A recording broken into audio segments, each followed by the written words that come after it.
What's good, everyone? Welcome to the PWR-Up podcast, episode number 15. I am your host, Sir Snorlax, aka Dennis, and we are here ready to talk about some video game news, including stuff that's come out of Gamescom, but also I've got my hands on a Switch 2, so we're going to be talking more about the Switch 2. And also, we are going to talk about Clair Obscur, Expedition 33 again. I have finished the game, and I want to talk about it because there was a lot to unpack. And I am going to give you my impressions, having finished the game, but after, we're also going to get into spoilers. So this is your first warning that there's going to be some spoilers for Clair Obscur Expedition 33. First and foremost, if you guys have noticed, we have made some audio upgrades, if you will. We've adjusted some things. So thank you all for bearing with us through that. And as always, I appreciate your support. We are now on podcasting platforms, including Apple Podcasts, Spotify Podcasts, and Amazon Music. Give us a like and subscribe here on YouTube and on all of those platforms. 5-star reviews are appreciated as they help with the algorithm to get us out there even more to others to enjoy. So first and foremost, as always, we got to give our shout out to the Southwest Florida FGC. Don't have any graphics today. Apologies for that. Was having some issues with a lot of technical stuff, and I wasn't able to get that on here. But for our Southwest Florida FGC Weekly number 144 in our Tekken 8 bracket, it tied up for 7th place, Zoe Valentine and your boy, Sir Snorlax. Tied up in 5th place, Savage Mela and TVTengu. In 4th place, Frank Gaines XP. In 3rd place, we have Spiker. In 2nd place, we have Flamio. And in 1st place, we have Samurai Soda. Moving into our Street Fighter 6 bracket, tied up in 7th place, Dizzy KOF, and your boy once again, Sir Snorlax. Tied up in 5th place, Walt Coyote and Room. In 4th place, Frank Gaines XP. In 3rd place, Casual Sam. In 2nd place, we have the returning Cito. In 1st place, Spiker. Moving into our Dragon Ball Fighters tournament. Tied up in 7th place, we had Room and Samurai Soda. Tied up in 5th place, Lost Hero and TVTengu. In 4th place, we have Spiker. In 3rd place, Frank Gaines XP. In 2nd place, Cruisin'. And in 1st place, Cito. With that said, let's get into our Southwest Florida FGC League, starting with Tekken 8's rankings. In 20th place, we have Rich Demi with 2 points. In 19th place, we have Saint with 2 points. In 18th place, we have RT with 3 points. In 17th place, we have Fighting Focus with 3 points. In 16th place, we have Dizzy KOF with 4 points. In 15th place, we have Frank Gaines XP with 4 points. In 14th place, we have Lost Hero with 4 points. In 13th place, we have Mr. Worldwide with 5 points. In 12th place, we have Foz with 9 points. In 11th place, it's your boy, Sir Snorlax, with 13 points. In the top 10, starting up with McLover with 15 points. In ninth place, we have Zoe Valentine with 19 points. In eighth place, we have TVTengu with 19 points. In seventh place, we have Savage Mella with 38 points. In sixth place, we have Spiker with 54 points. In fifth place, we have Kazibara with 73 points. In fourth place, we have Samurai Soda with 124 points. In third place, we have Flamio with 179 points. Second place, we have Mary Changle with 200 points. And at the top of the leaderboard with an additional 2 points, Crispy Crisps. Moving into our Street Fighter 6 League and our leaderboard here, we have in 20th place, Fighting Focus with 8 points. In 19th place, we have Sito with 10 points. In 18th place, we have Scourge with 11 points. 17th place is your boy, Sir Snorlax, with 12 points. In 16th place, we have Waffles with 12 points. In 15th place, we have Rich Dan with 13 points. In 14th place, we have Rich Demi with 15 points. In 13th place, we have Big Boss Brandon with 24 points. In 12th place, we have Cruisin' with 26 points. In 11th place, we have Walt Coyote with 36 points. In 10th place, we have Lexatron 3000 with 40 points. Still hanging up there with those initial Southwest Showdown first place points. Moving into 9th place, we have Makira with 42 points. In 8th place, we have Blue Icy Dasani with 55 points. In 7th place, we have Casual Sam with 56 points. In 6th place, we have Noodle with 60 points. In 5th place, we have Mr. Worldwide with 86 points. 4th place, we have Harold with 90 points. In 3rd place, we have Professor Peanut with 93 points. In 2nd place, we have Spiker with 95 points. And in 1st place, Foz with 116 points. Shouts out to all of the participants and all the members of the Southwest Florida FGC. Couldn't do it without y'all. And, you know, we're going into September, and soon enough, we'll have 2 months left in our league. So we'll see how the rankings continue to move up as the tournaments come up. And we have the Southwest Showdown Fall Brawl coming up in October. That's going to, you know, garner a large amount of points. So we'll see what the difference maker is there. Moving into our news, Shenmue 3 is getting an enhanced edition, including Xbox and Nintendo versions for the first time.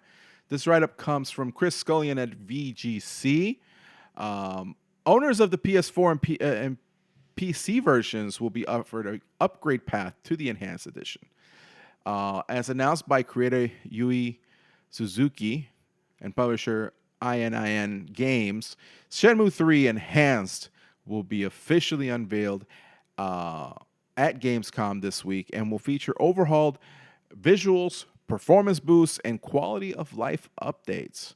The enhanced version will be released on PS5, Xbox Series S and X, PC via Steam and Epic Game Store, and Nintendo, though ININ has yet to specify whether this means Switch or Switch 2.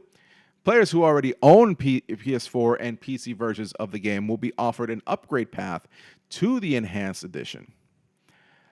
New features planned for Shenmue 3 Enhanced include enhanced graphics and performance with sharper textures, faster load times, and smoother frame rate. 4K texture uplift offering more refined and detailed environments and characters. Support for DLSS and FSR upscaling.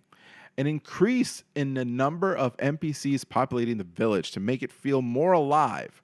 A classic camera mode inspired by Shenmue 1 and 2.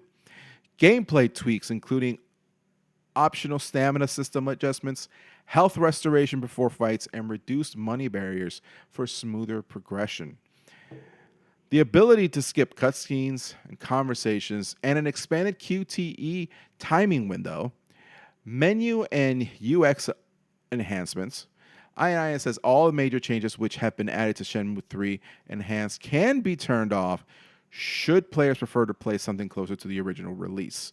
The long-awaited RPG sequel was released for PlayStation 4 and PC via the Epic Games Store in November 2019. It appeared to get off to a difficult start, debuting at November 17 on the UK charts and selling just 18,000 copies during its launch week in Japan. In the UK, Shenmue 3 sold a little more than half of the previous year's Shenmue 1 and 2 remaster at launch. However, sales will have been skewed by Shenmue 3's huge Kickstarter success. In 2016, the project raised over $6.3 million from 69,320 backers, making it the highest funded video game Kickstarter in history. In November 2023, Shenmue creator Yui Suzuki said that if Shenmue 4 happens, he wants to make it more accessible to new players than Shenmue 3, which was primarily designed to please hardcore Kickstarter backers. I want Shenmue 4 to be more enjoyable for newcomers, he said. To make that possible, the most important thing is to make it enjoyable without knowing previous events in the story. I don't think that a new player wants to know 100% of the story. 20 or 30% could be enough.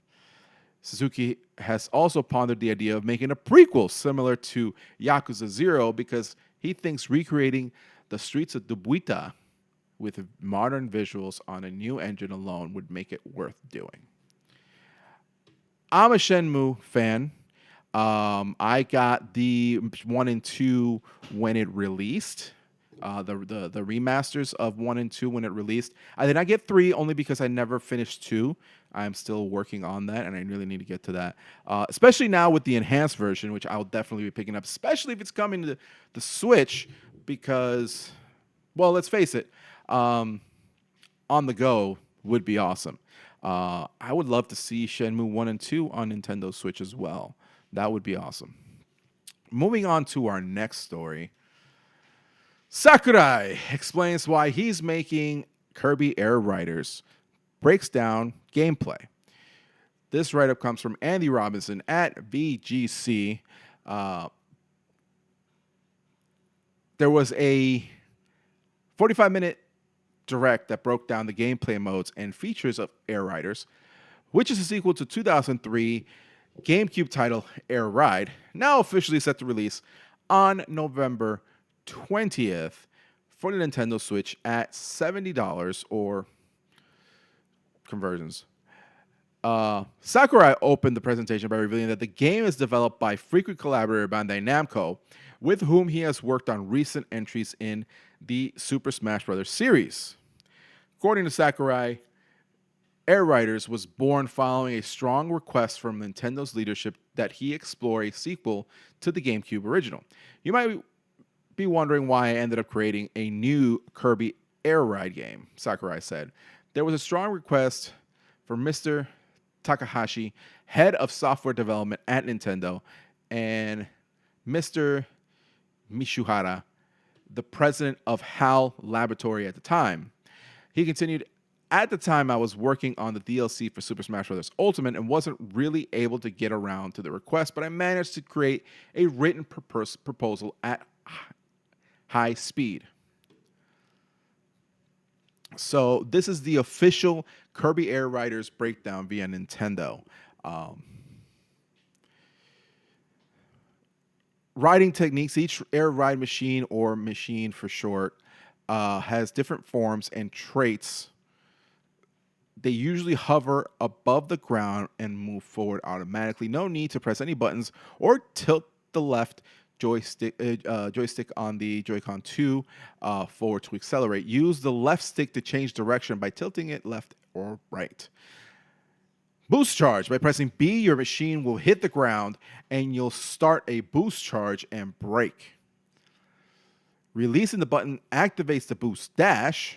As Mr. Sakurai explained, this is more than just a speed boost. By tilting the left stick and holding the boost charge button through sharp corners, you can perform drift maneuvers, which help you gain even more speed advantage. Specials. It takes more than speed and depth maneuvering to get ahead of the competition. However, the Y button is your special button, and it activates your character's unique special move. Attack your rival riders and enemies to fill up your special gauge, and once full, unleash your special. While most characters have one distinct special, Kirby has 4 different special moves, one for each color Kirby you can play as. Combine certain specials with attack techniques like quick spin, which is activated by wiggling the control stick, and you'll be on your way to victory. Riders. Kirby Air Riders add a strategic element to its mayhem by adding more importance to your choice of rider. Each rider in the game has their own unique traits, which can impact their machine's performance, including weight, durability, specials, close range attacks, and more.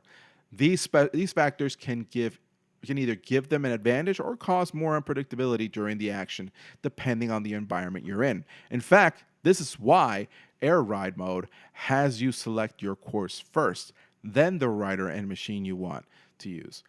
In addition to the well-balanced pink puffball, your roster of riders include familiar faces from the world of Kirby, like Meta Knight, King DDD, Banana Waddle Dee, as well as enemies in the Kirby series like Cappy, Chef Kawasaki, Starman, and more.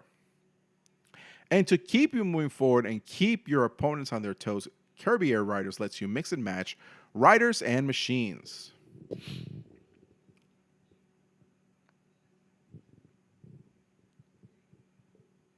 Copy abilities. To level the playing field, Kirby Air Raiders gives all the riders the ability to inhale and capture to copy an enemy's ability. Use these newly acquired abilities to temporarily gain additional ways to attack and increase your speed. Mr. Sakurai also unveiled the returning game modes and experiences that await players in Kirby Air Riders, including City Trial Mode, which describes itself as the main event. The mode from the original Kirby Air Ride returns, this time expanded and enhanced with more room to explore. Skya City Trial is now located on a huge floating island called Skya. Here you'll drive around freely, collecting power-ups, attacking opponents to damage and steal their machines or cause them to drop power-ups you can scoop up for yourself, all with the objective of upgrading your machine as much as possible. You start out with a small, weak machine, but through finding power-ups, attacking opponents, and then swapping to other machines, you can upgrade your ride. There are also random field events that occur throughout this phase. Some of these events pop up unexpectedly somewhere on the Skya map, and you'll need to hustle to that location to participate. Events include challenges like Short Race, where you'll race through a sectioned off area of the map with power-ups awarded based on how you finish. There is also a Dust Up Derby, where the goal is to battle your opponents and knock them out and earn more power-ups. Be warned, these events may also involve the appearance of familiar bosses of the Kirby world, including Karako and Dynablade. This is only the first phase of the city trial experience. You'll have 5 minutes of intense vehicle action to secure your machine as many power-ups as you can. After that, it's on to phase 2.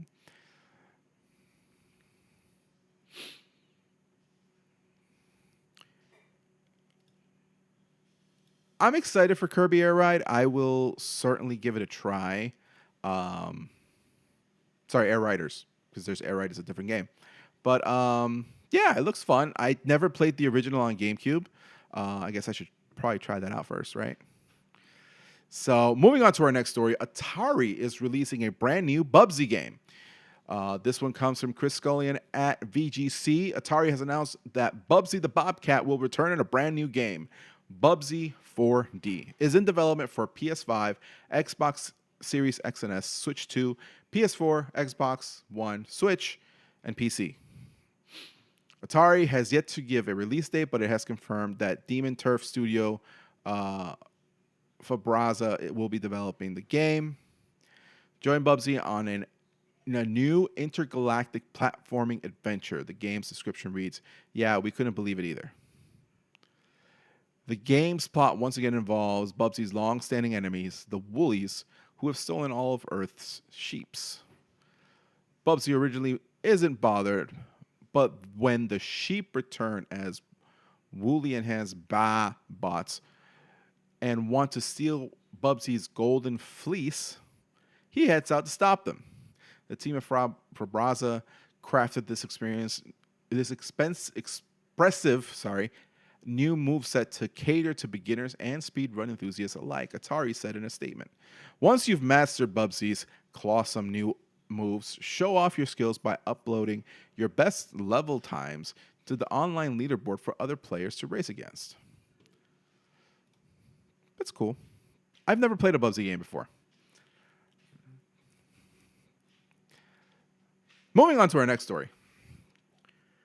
Vampire: The Masquerade Bloodlines 2 finally gets a release date. Locks 2 of its clans behind a $22 DLC. This write-up comes also from Chris Scullion at VGC. The long in development Vampire: The Masquerade Bloodlines 2 finally has a release date, but 2 of its clans are locked behind Day 1 DLC. After numerous delays, the game will be released on October 21st, according to co-publishers Paradox Interactive and White Wolf.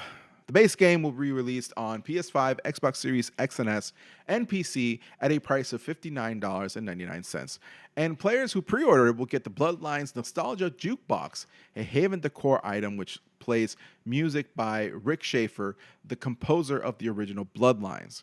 It's also been announced that while the game will launch with 6 clans, 2 of them will be locked behind paid DLC. The Bruja, Tremere, Banu Hakim, and Virtue clans will be included in the base game, but the Toreador and La Sombra clans will be featured in Shadows and Silk, a paid DLC pack released on the same day as the game.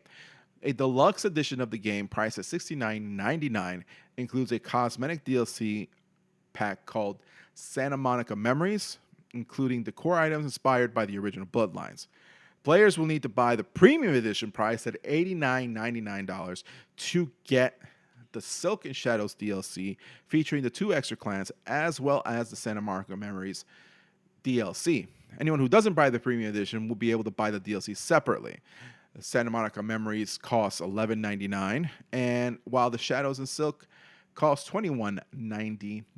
Bloodlines 2 was initially developed by Heartsuit Labs and was scheduled to release in 2020. However, in August 2020, the action RPG sequel was delayed to 2021, and both its creative director and lead narrative designer were fired.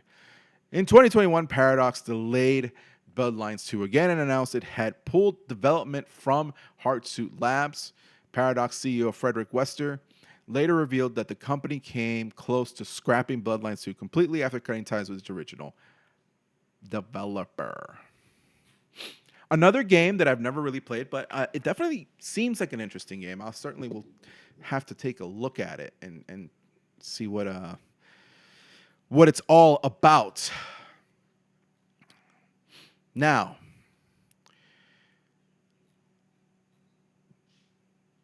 we have a new handheld in the market. Sort of new. It's new adjacent. Xbox ROG Ally line coming in October with handheld compatibility program.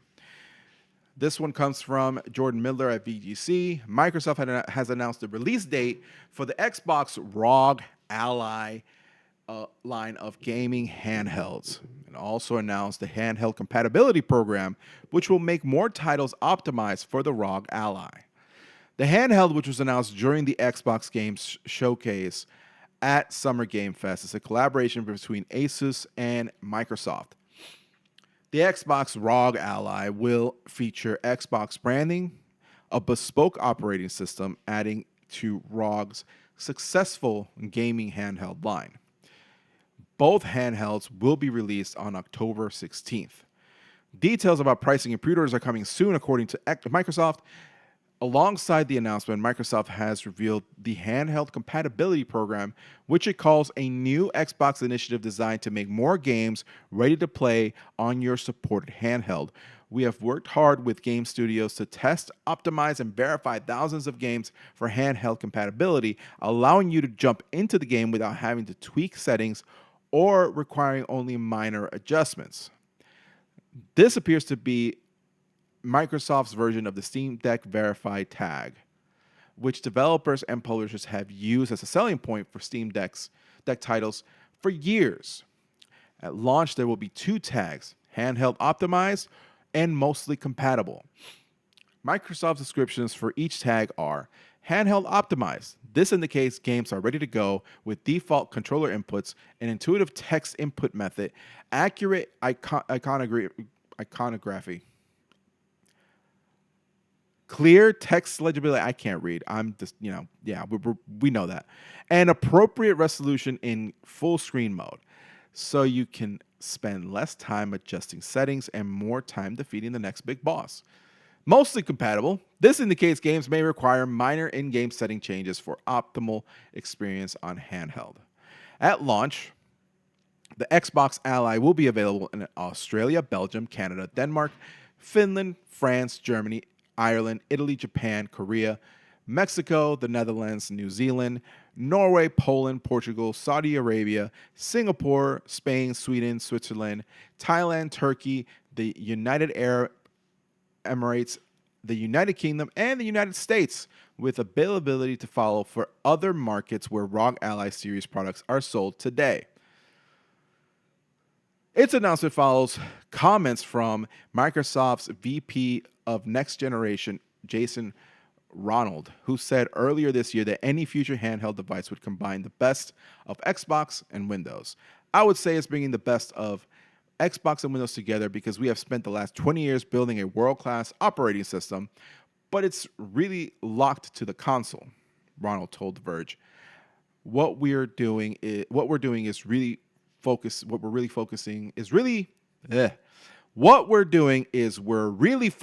on how do we bring those experiences for both players and developers to the broader Windows ecosystem. I really can't read today. Wow. So the Xbox ROG, the ROG Xbox Ally X, it's got an AMD Ryzen Z2 Extreme, 24 gigabytes of memory and 1 terabyte of storage, while the ROG Xbox Ally has a Ryzen Z2 A, 16 gigabytes of memory and 512 gigabytes of storage. Are y'all into handhelds? The only handheld I really have is the Switch 2. I never got a Steam Deck, although I was tempted. I don't know what the price was going to be of this, but I'm sure it ain't going to be cheap. And at that point, why bother?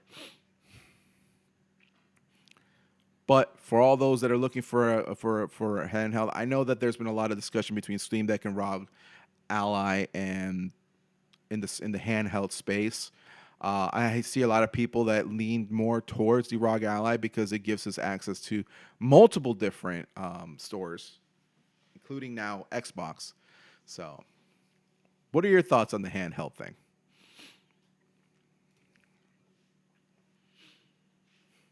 Now, in the midst of Gamescom, we had an announcement from Sony.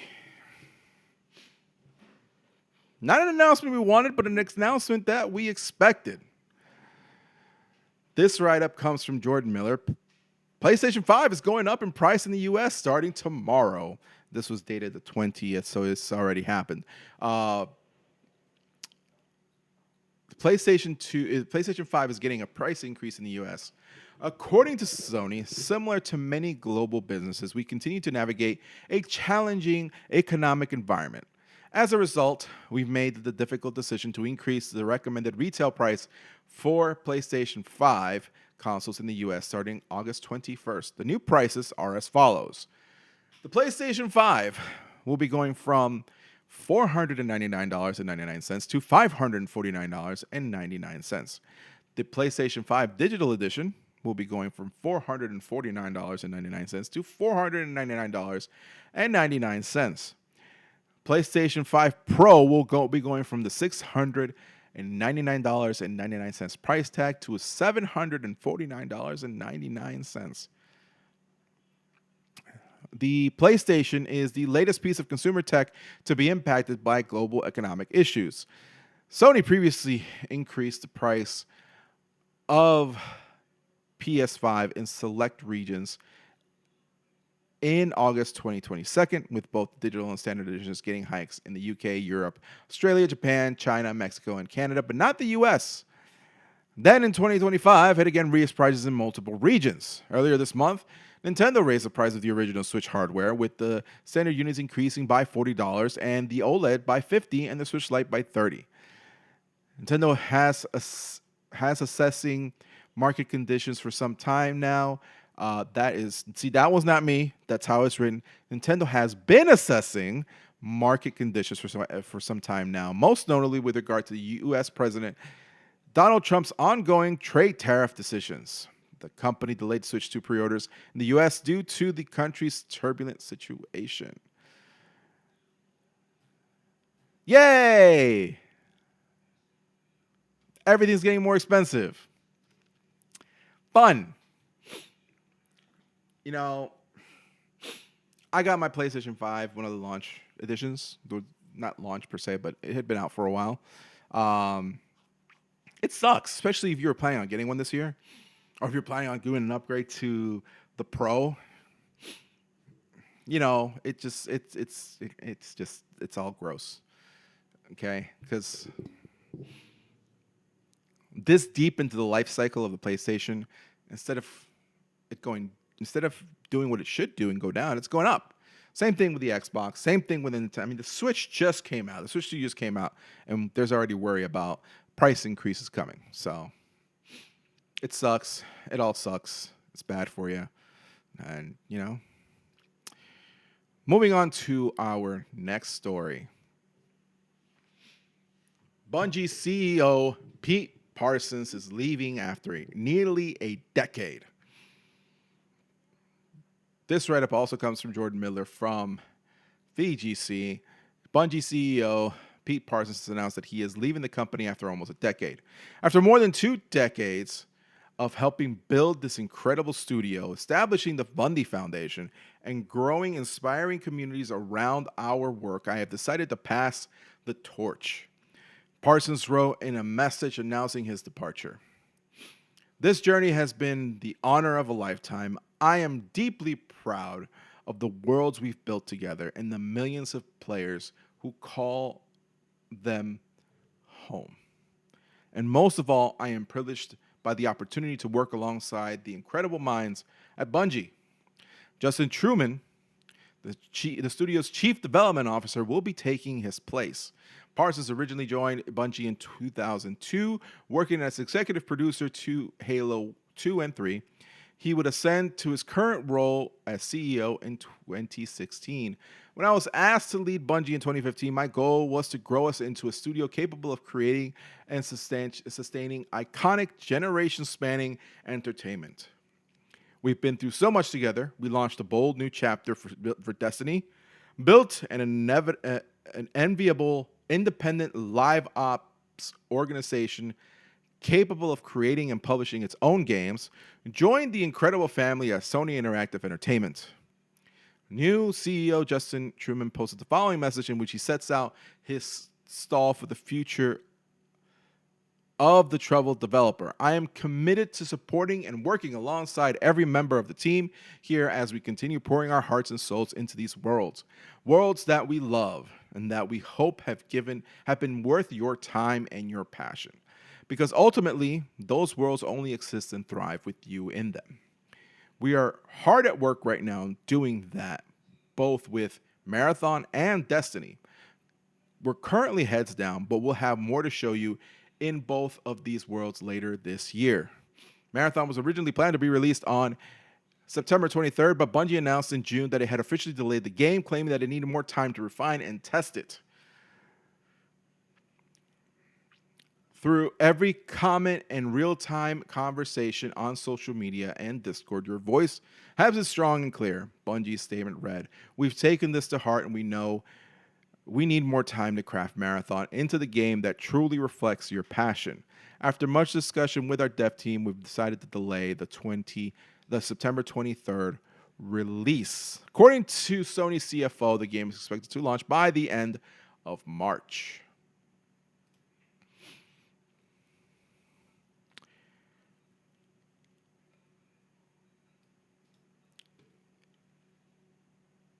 Coming out of Gamescom again, The Division 2 Survivors has been announced coming in 2026. Jordan Midler from VGC writes, Ubisoft has announced The Division 2 Survivors. Survivors is described as a survival extraction experience and is set to be released next year. Division 2 Survivors is as much your baby as it is ours, and we strive for transparency during its development, said Julian Garrity, executive producer. Clear communication and community involvement are a focus as we build the new experience, and we will be closely involving you as we move forward on the development journey. Survivors is the latest in a long line of post-release support for Division 2. Division 2 was originally released in 2019 and since then has released dozens of post-release updates and several significant content additions.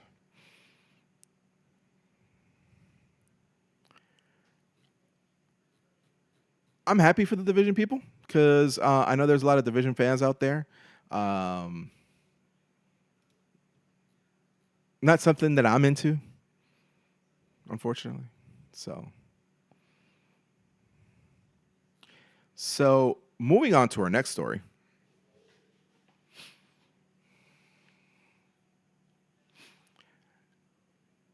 This one comes from Jordan Midler at VGC.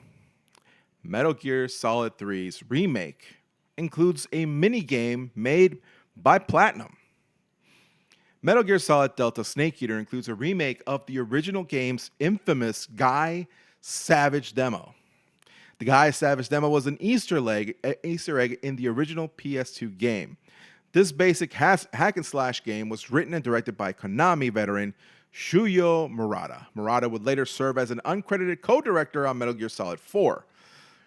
When asked about the minigame following the release of Metal Gear Solid 3, original director Hideo Kojima claimed he had originally planned to include Gradius, but then decided he'd like to include an original game.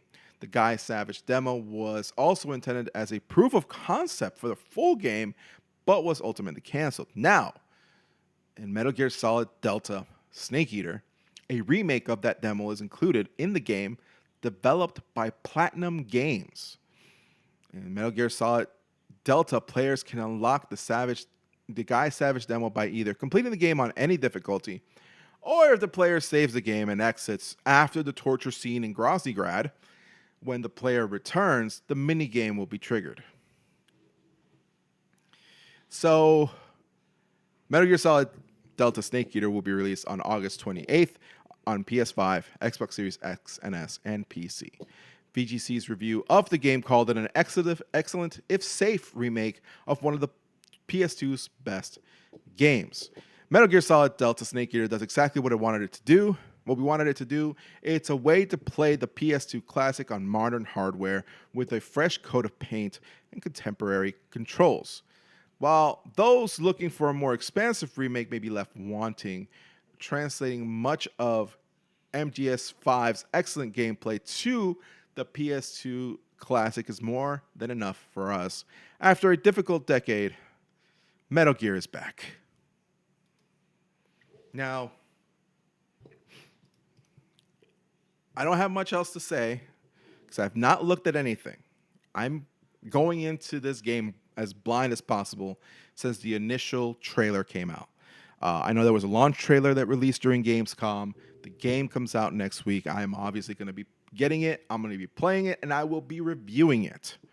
So, stay tuned for that here in the near future. So next, I want to look at a few trailers that have come out let's start with Tales of Zilla remastered. Announced it's going to be coming here soon. So let's check that one out.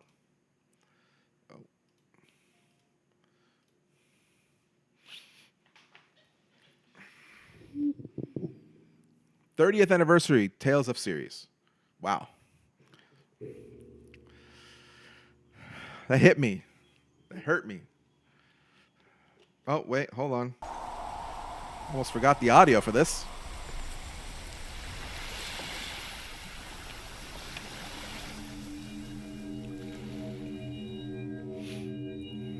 Now,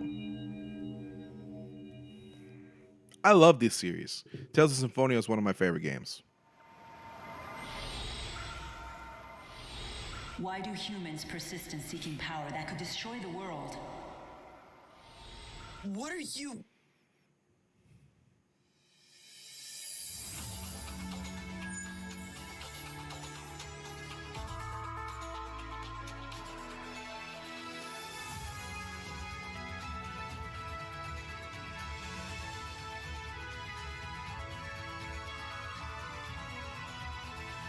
I cast the spirit art. It created a new world and sealed it away. That world is yours. It is known as Riza Maxia. So that really makes her Maxwell? We don't have to follow orders. We set our own hours, and we help people. For a price. Friends? We don't have any. And I am the young madam's butler, Rowan. Oh, Jude, you always know how to poop on my party.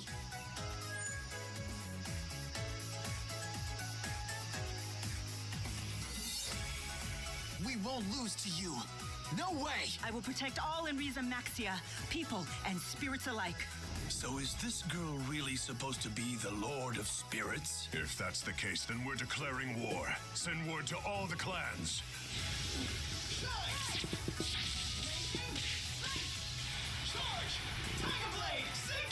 Oh, that's awesome. I can't give up. My mission won't let me. I must keep moving forward. You go to such lengths to protect humans.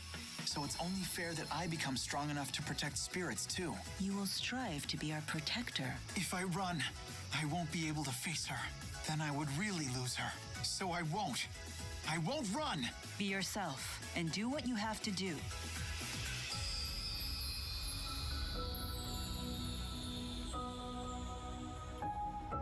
I really hope it says the name so I don't have to repeat it and butcher it. It didn't. October 31st, 2025. There's also a deluxe edition. Pre-order bonus, Super Adventuring Assistance Set.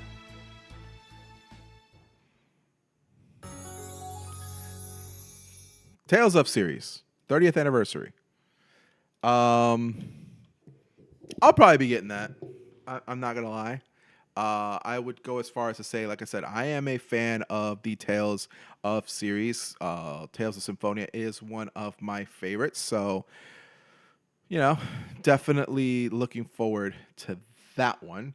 The next one is a sequel to Black Myth Wukong. It was announced, it was revealed at Gamescom this week. Black Myth Zhongqi. Let's take a look at that one. From Game Science.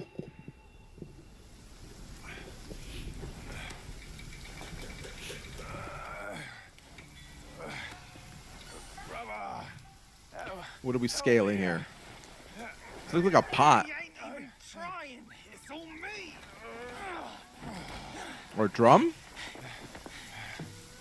Look at that belly of yours. Where's the mountain? Hey, you're falling flat, losing again. Drop that Coswallop. Master will take us back. As long as we keep that mountain in her heart. Hey. No scolding, no flogging, life spared. Why risk going back? This way, we've got food on our table and...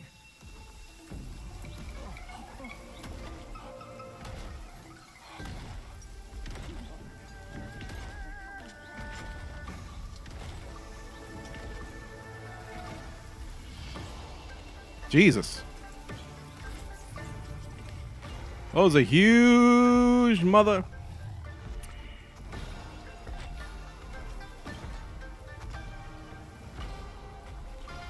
God.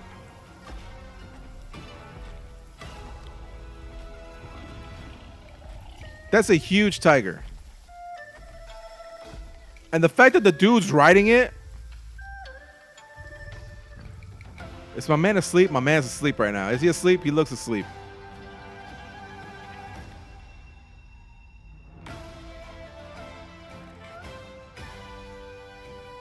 Black Myth.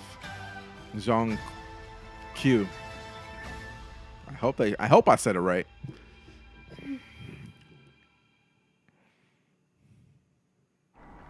They got right back to it. They got right back to it. The next one. The next one is a game that people have been waiting for a very long time, and they grew tired of waiting for it.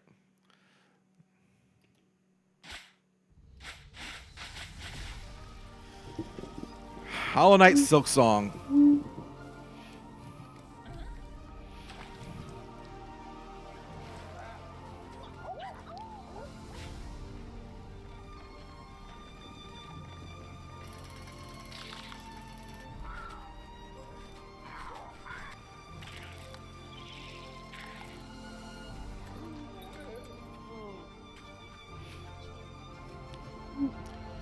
Damn, that map is huge.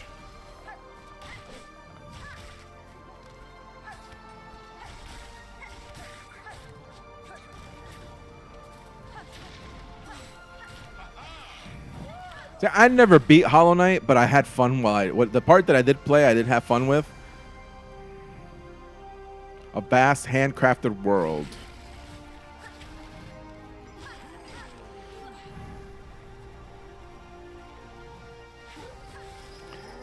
Battle over I didn't even finish reading that. 200 something. Vanquish over 40 legendary bosses. If you like Metroidvanias, this is like one of the best Metroidvanias out there, and I would go as far as to say this game is definitely going to be in contention for Game of the Year, but I don't think it's going to win. And I have my reasons.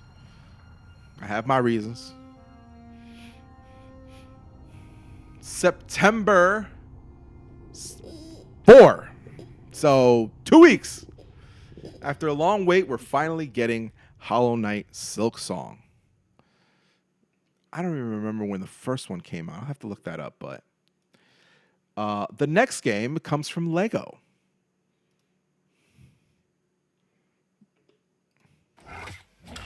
That's right, Lego Batman.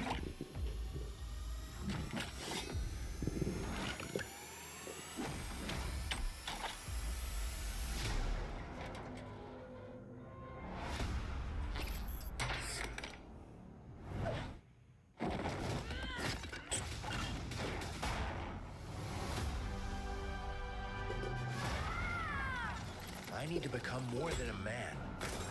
I need to become a symbol. What did you have in mind?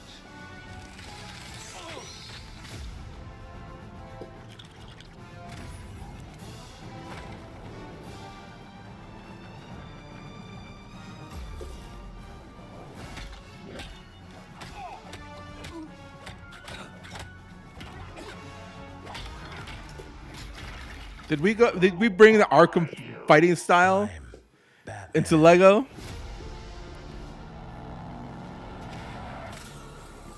Why so serious? You want to get nuts? Let's get nuts. I'm allergic to nuts. Who's the man behind the mask?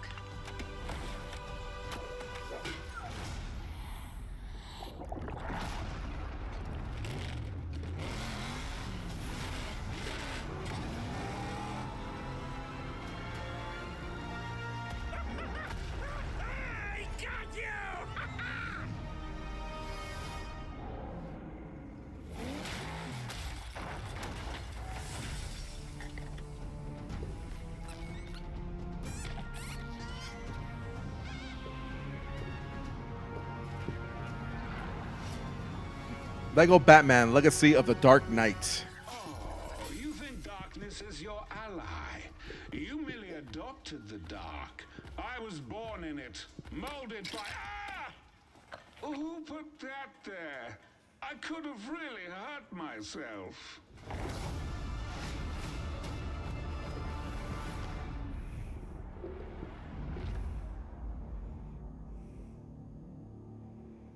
Golden Age Batsuit. That's cool. All right. So, from what I read, this game's supposed to be like Skywalker Saga Lego series, the Lego game with like all the, yeah, something like that. So I think it's going to bring like different stories together. So that'll be interesting to play. Moving into the next game, going into horror a little bit. Yeah, we like horror.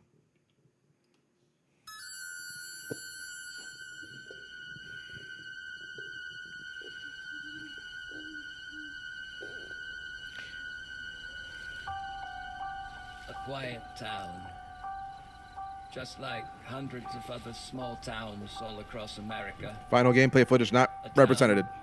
Just like yours. But it was here on October 31st. John Carpenter, executive producer.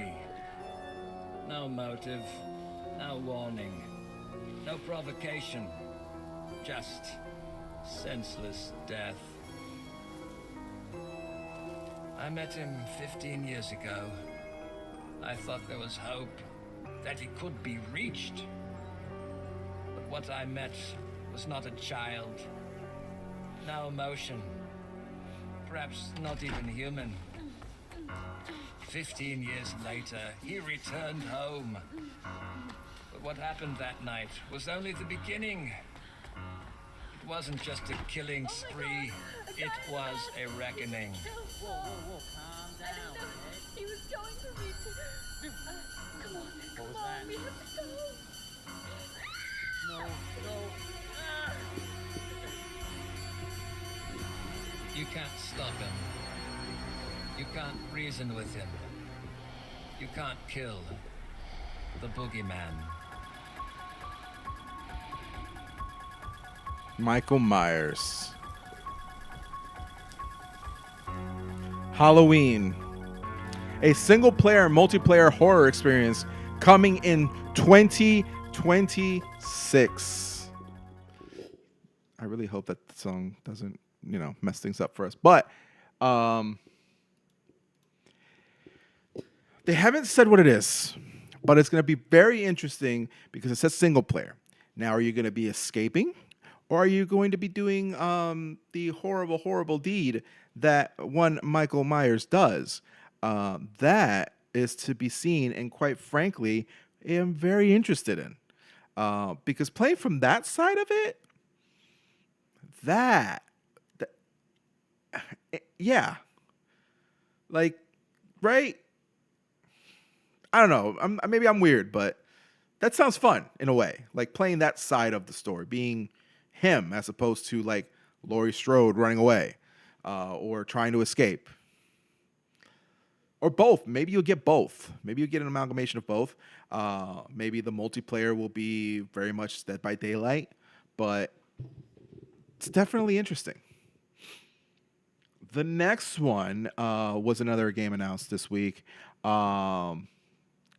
I didn't see this until recently, until yesterday, actually. Thanks to my boy Tengu. Shouts out to Tengu for showing us this, but this looks interesting.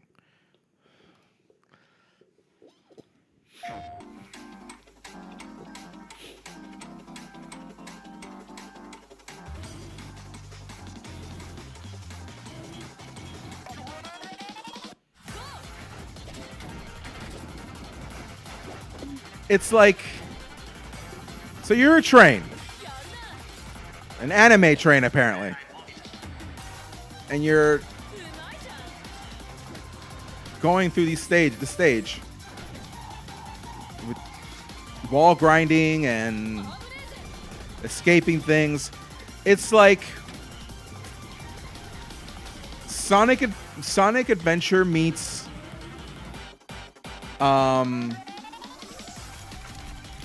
Jet Set Radio. There's a kaiju. You're a train and you're battling a robot. Meets Tony Hawk. Desha Attack. That's what it's called. And I'm not going to lie. I'm interested. It looks fun. Now, we're going to get back into the horror of things. Because we needed more Silent Hill info. And we got it in the form of the story trailer for Silent Hill F from Gamescom. So let us check this out.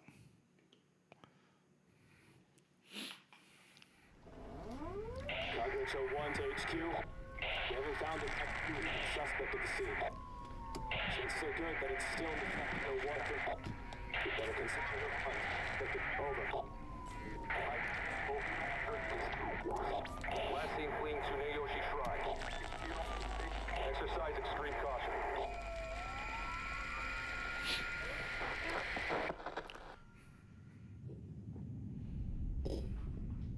You saved my life and laid claim to my soul. In turn, I shall save your souls by claiming the life of your own self. What's that? What is this place?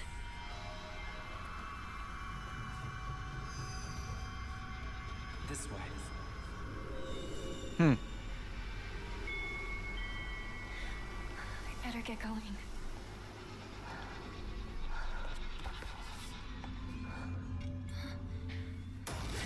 Ooh, mother.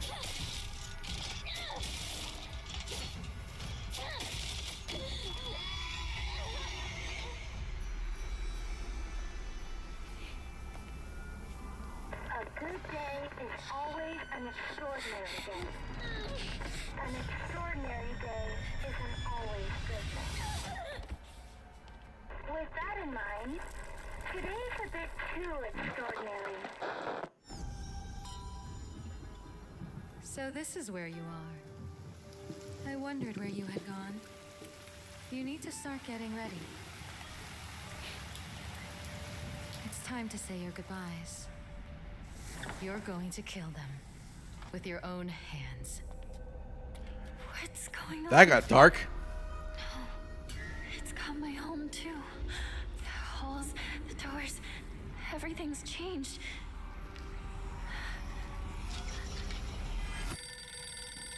Don't answer the phone. Never answer the phone.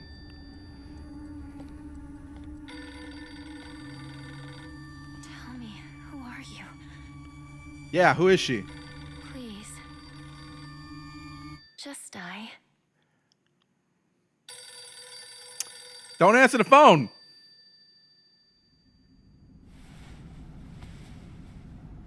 It must be hard for you to bid farewell to childhood friends. Yes.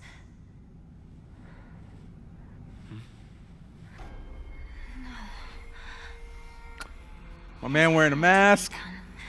Had to be done. What the? Okay.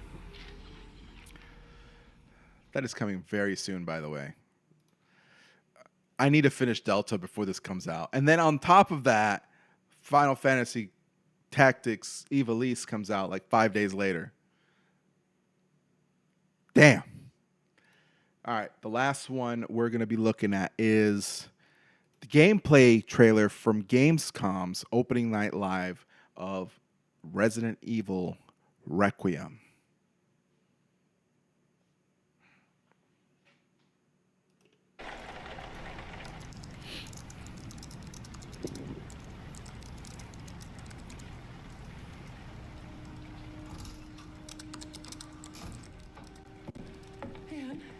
Come on. You have been on that thing all day. Well, if you're gonna work so late. Get some sleep, eh? I'm almost done, just a sec. It's really coming down hard. Mom, phone. Mom. It's right beside you. As I said before, don't pick up the phone. Hello? Miss Ashcroft? Yes. See, this is why you don't pick up the phone. Who was it? Dunno. They asked for Miss Ashcroft and then they hung up on me. Rude.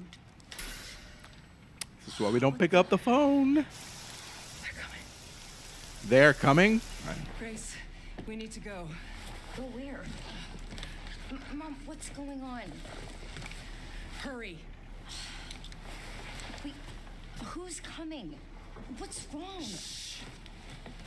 We need to keep our voices down. This is ridiculous. Come on.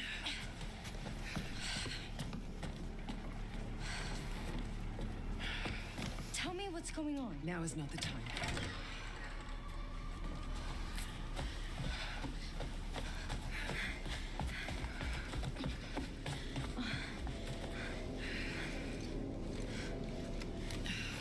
Oh, she's strapped too.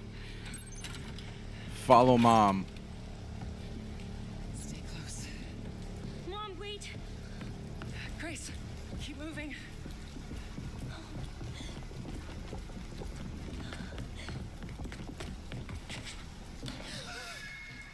Oh, who's that? Oh, I'm so sorry about the power outage. What happened? It's really no excuse, and I apologize for the inconvenience. Oh, no, it's fine. Don't worry. I should have it fixed soon. I just need to find my... Oh. Was that necessary? You already had the bag. Come on in, Grace. Grace, look at me. Grab my hands. Okay, look at me. Look at me. In. And out. Breathe in. And out. Oh, Grace. I promise you, I will explain this all to you one of these days.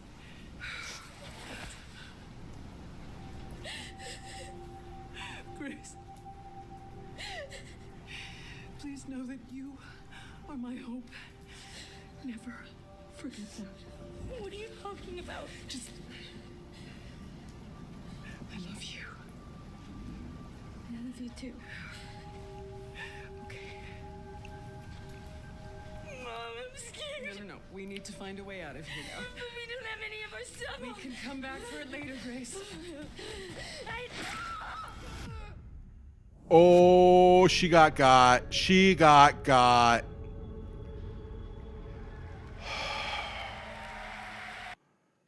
Okay. Wow.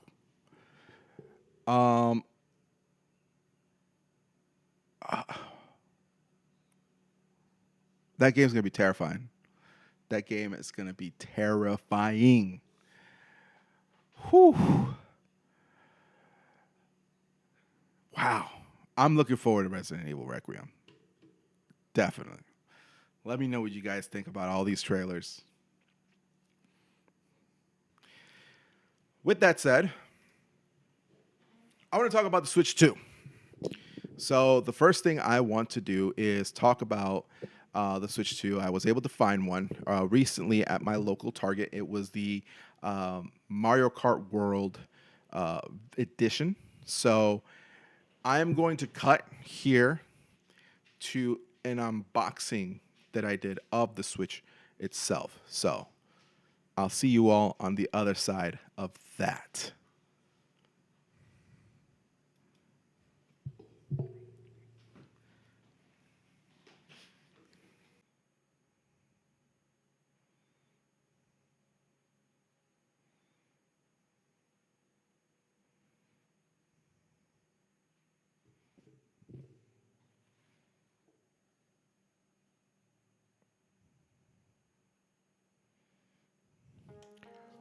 What's good, everyone?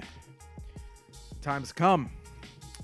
We are here, and we're gonna do something I haven't done in a few years. Personally, something I've never done on the show as a whole. we got ourselves the Nintendo Switch 2 with the Mario Kart World version game, and we're gonna do an unboxing. Now, last console that I bought was the PS5. So it's been quite a bit since I opened a console before. But let's get to it. All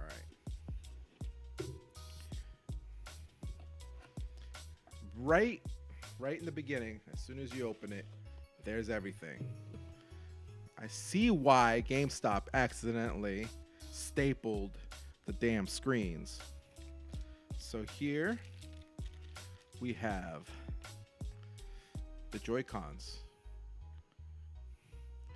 I will say, I was expecting them to be a little better than the last one. They are a little bit, but not to the degree of, they're bigger. They're a little more comfortable than the original Joy-Cons. I was expecting a little more out of this iteration. I will not lie. Here we have the left one. And here is the mother load.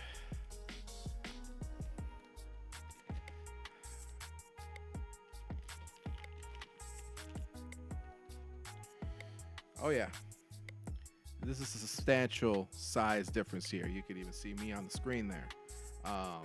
Just let me grab the OLED for 1 second, okay?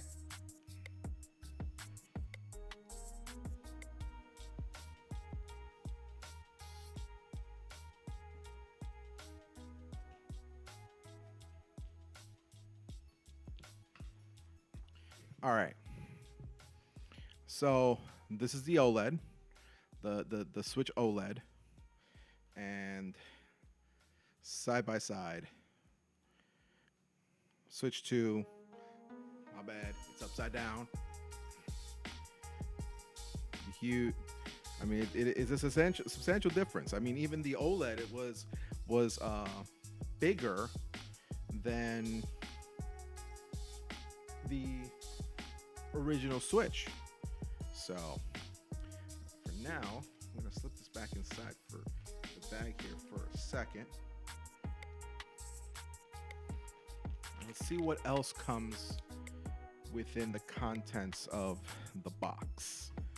So we take this out. Here, got the little insert where everything was sitting. We have our health and safety information usage guidelines, and we've got HDMI cord, and we have the 2 wrist straps for the Joy-Cons. Ultra certified cable, by the way.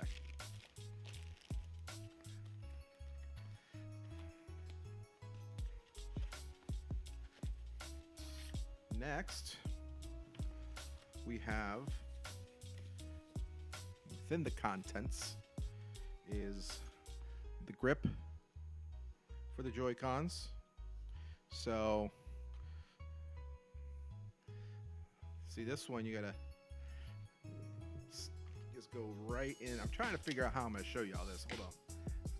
Just go in and boom. Magnets.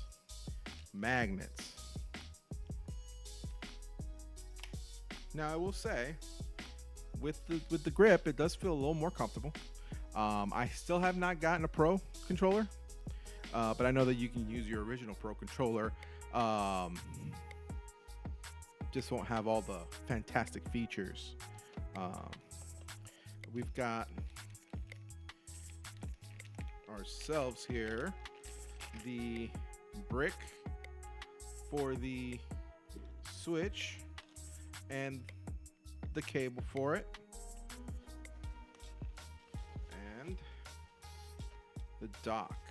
Yeah, you even the dock, you feel the size of, feel the weight of it already. And this is the dock for the Nintendo Switch 2. I think, if I'm not mistaken, you just pull this back here. So I feel they did a little better job at hiding the back part of it than they did on the other two. You just pull this bad boy out, and then here's your connections, all that. So you've got two USBs on the side. All right. You've got the AC adapter and the HDMI and the LAN cable. So I'm going to set this up, and then we're going to play some stuff and just give you a quick tutorial, run through of the actual system itself. I'll do the setup. I'll be transferring my stuff over, and then we'll try out some games. I did pick up 2 new games with this. And I got Donkey Kong Bonanza, so we're going to do that. And Cyberpunk 2077. So, along with all the other stuff.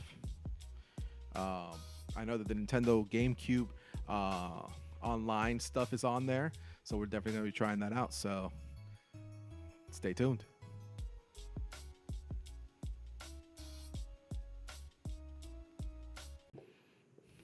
Thank you very much, past Snorlax, for that.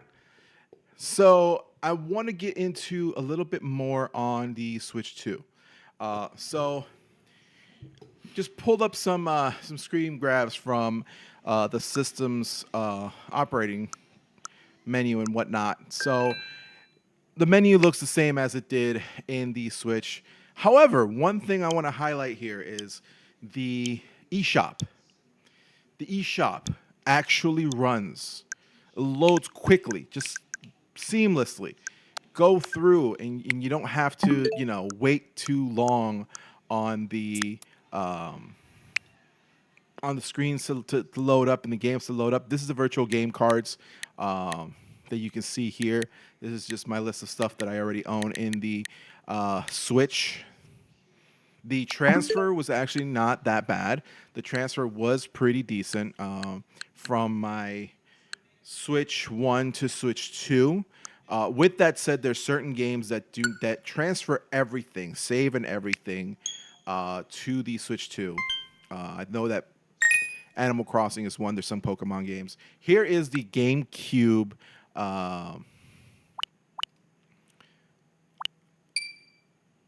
The Nintendo GameCube Classics.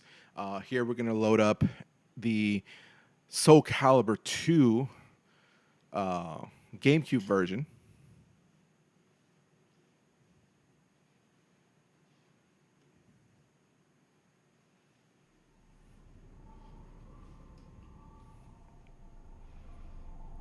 And I'm going to fast forward through this a little bit because... Oh, well, we're already there. So I had, at this point, when I recorded this, I had already tried it up just a little bit. I haven't unlocked everyone, obviously. But obviously, we had to go with the main Link, the character that is exclusive to the GameCube version. And if you all recall back then, there was 3 versions of the game. There was the PS2 version, the Xbox version, and the GameCube version. In the Xbox version, you could play as Spawn, which was pretty dope.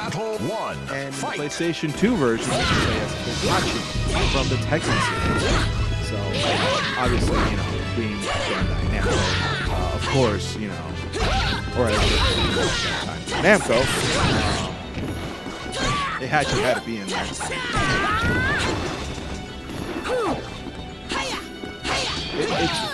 I would go on to say this is probably in the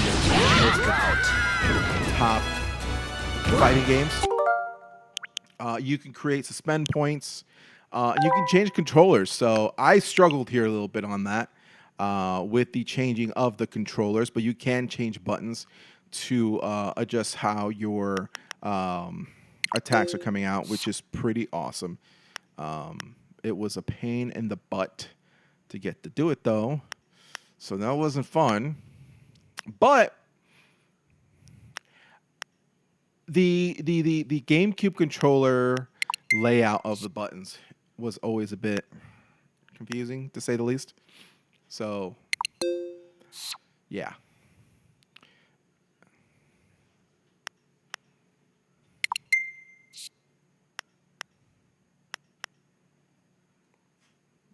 It took a while, but it does happen.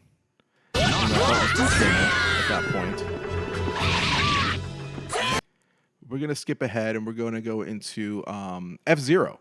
So F-Zero is another game that we have in the lineup. We also have Wind Waker. I did not touch that one, though. That's going to be something that I touch later on down the line.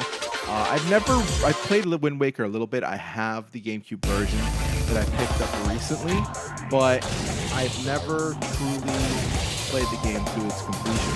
You can use machines with memory games. Blue Falcon. Here we have the Blue Falcon, the pilot being Captain Falcon himself. And we just went into practice mode just so you could see visually how these games look, because they do look pretty amazing. I will say so myself. There were a lot of graphical, I don't want to say improvements, but just the graphics definitely look smoothed out. And it looks the way that it truly should in a modern console like this. As you can see, I'm a terrible driver. You're going to see a little bit more of that.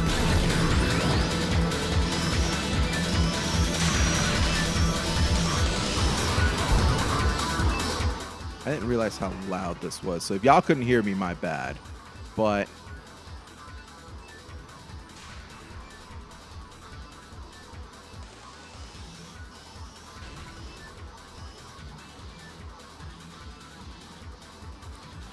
overall, the game runs very smoothly, as it should. There's more classics coming up. The one that I'm looking forward to the most is Fire Emblem Path of Radiance. We know it was in that lineup, so that's pretty awesome. I know that I saw Sunshine in the lineup, and I was kind of confused considering the fact that we have it on the 3D lineup. And I know there was a lot of significant changes that were made to the game in that lineup, but it'll be interesting if they keep the originals. This is the game chat. I didn't end up starting it up completely, but you know, there's terms and conditions you have to consent for the game chat. Next, you can see my lineup of games. Nintendo Switch 2 versions of both Tears of the Kingdom and Breath of the Wild are available as part of the Nintendo Switch Online expansion pack. And now we're going to look at Mario Kart World. And I'll be right back.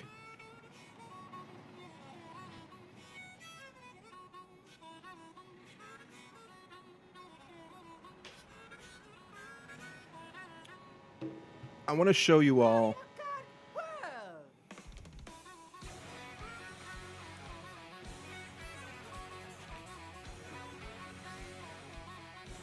something that was not part of the unboxing. But this is Mario Kart World.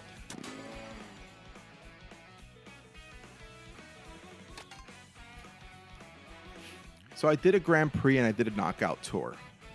I am going to skip ahead a little bit. I think I can't remember if we did the entire.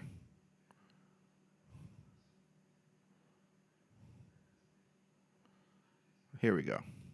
We went into the knockout tour, which I found to be very, very fun.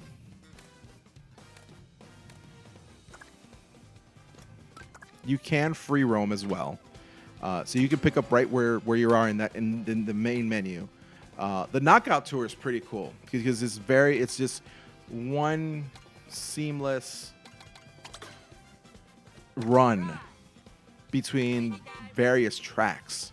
So these are the tracks that you go through, and we don't have to go through the entirety of the knockout tour itself, but I want to show you how the game looks, because Knockout Tour and the Grand Prix mode are very similar, except you're going around and around on track. Knockout Tour, you go through different tracks continuously, and you have to be within a certain between a certain place in order to continue on to the next track, which it's a very cool concept for this game.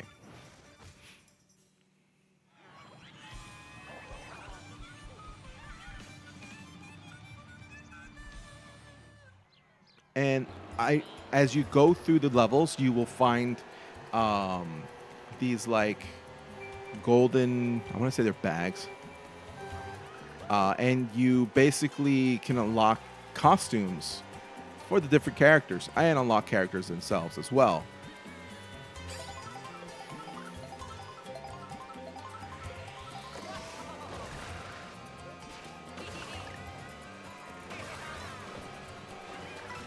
And as you see there in the bottom right-hand corner where your placement is at, it tells you need to be 20th or better. I'm not the biggest Mario Kart person, because I am not. I would not have gotten this game had it... This little bag right here, that little paper bag right there unlocks something for you. And you'll see it right there. It gave me that Yoshi's. I drank that whole thing, and it gave me the gondolier. And now I'm in that costume, and I unlocked that costume. In the actual game, I could select that costume for Luigi in future runs. So you move. Like I said, I'm not the biggest Mario Kart person. I would not have gotten it had it not been part of the bundle that it came with. And the way that is also something that I want to talk about is the bundle came with the system. There was nothing indicating what I needed to do with Mario Kart. When I started the system, it asked me when I set everything up, Mario Kart appeared, and it asked if I wanted to claim it to this account, and then it downloaded the game. Download is a strong word. It kind of was already there.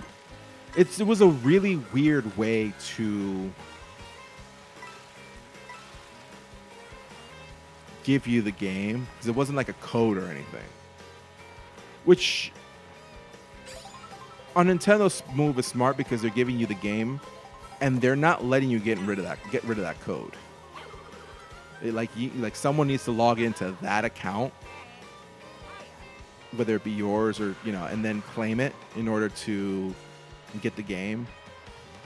So it's a whole thing. Like, they made it complicated, and I feel that was on purpose to not allow people to sell those codes or steal them even from the boxes. So this is the knockout mode. Like I said, you go into one track, you go from one track to another, and now I have to be within the 16th place.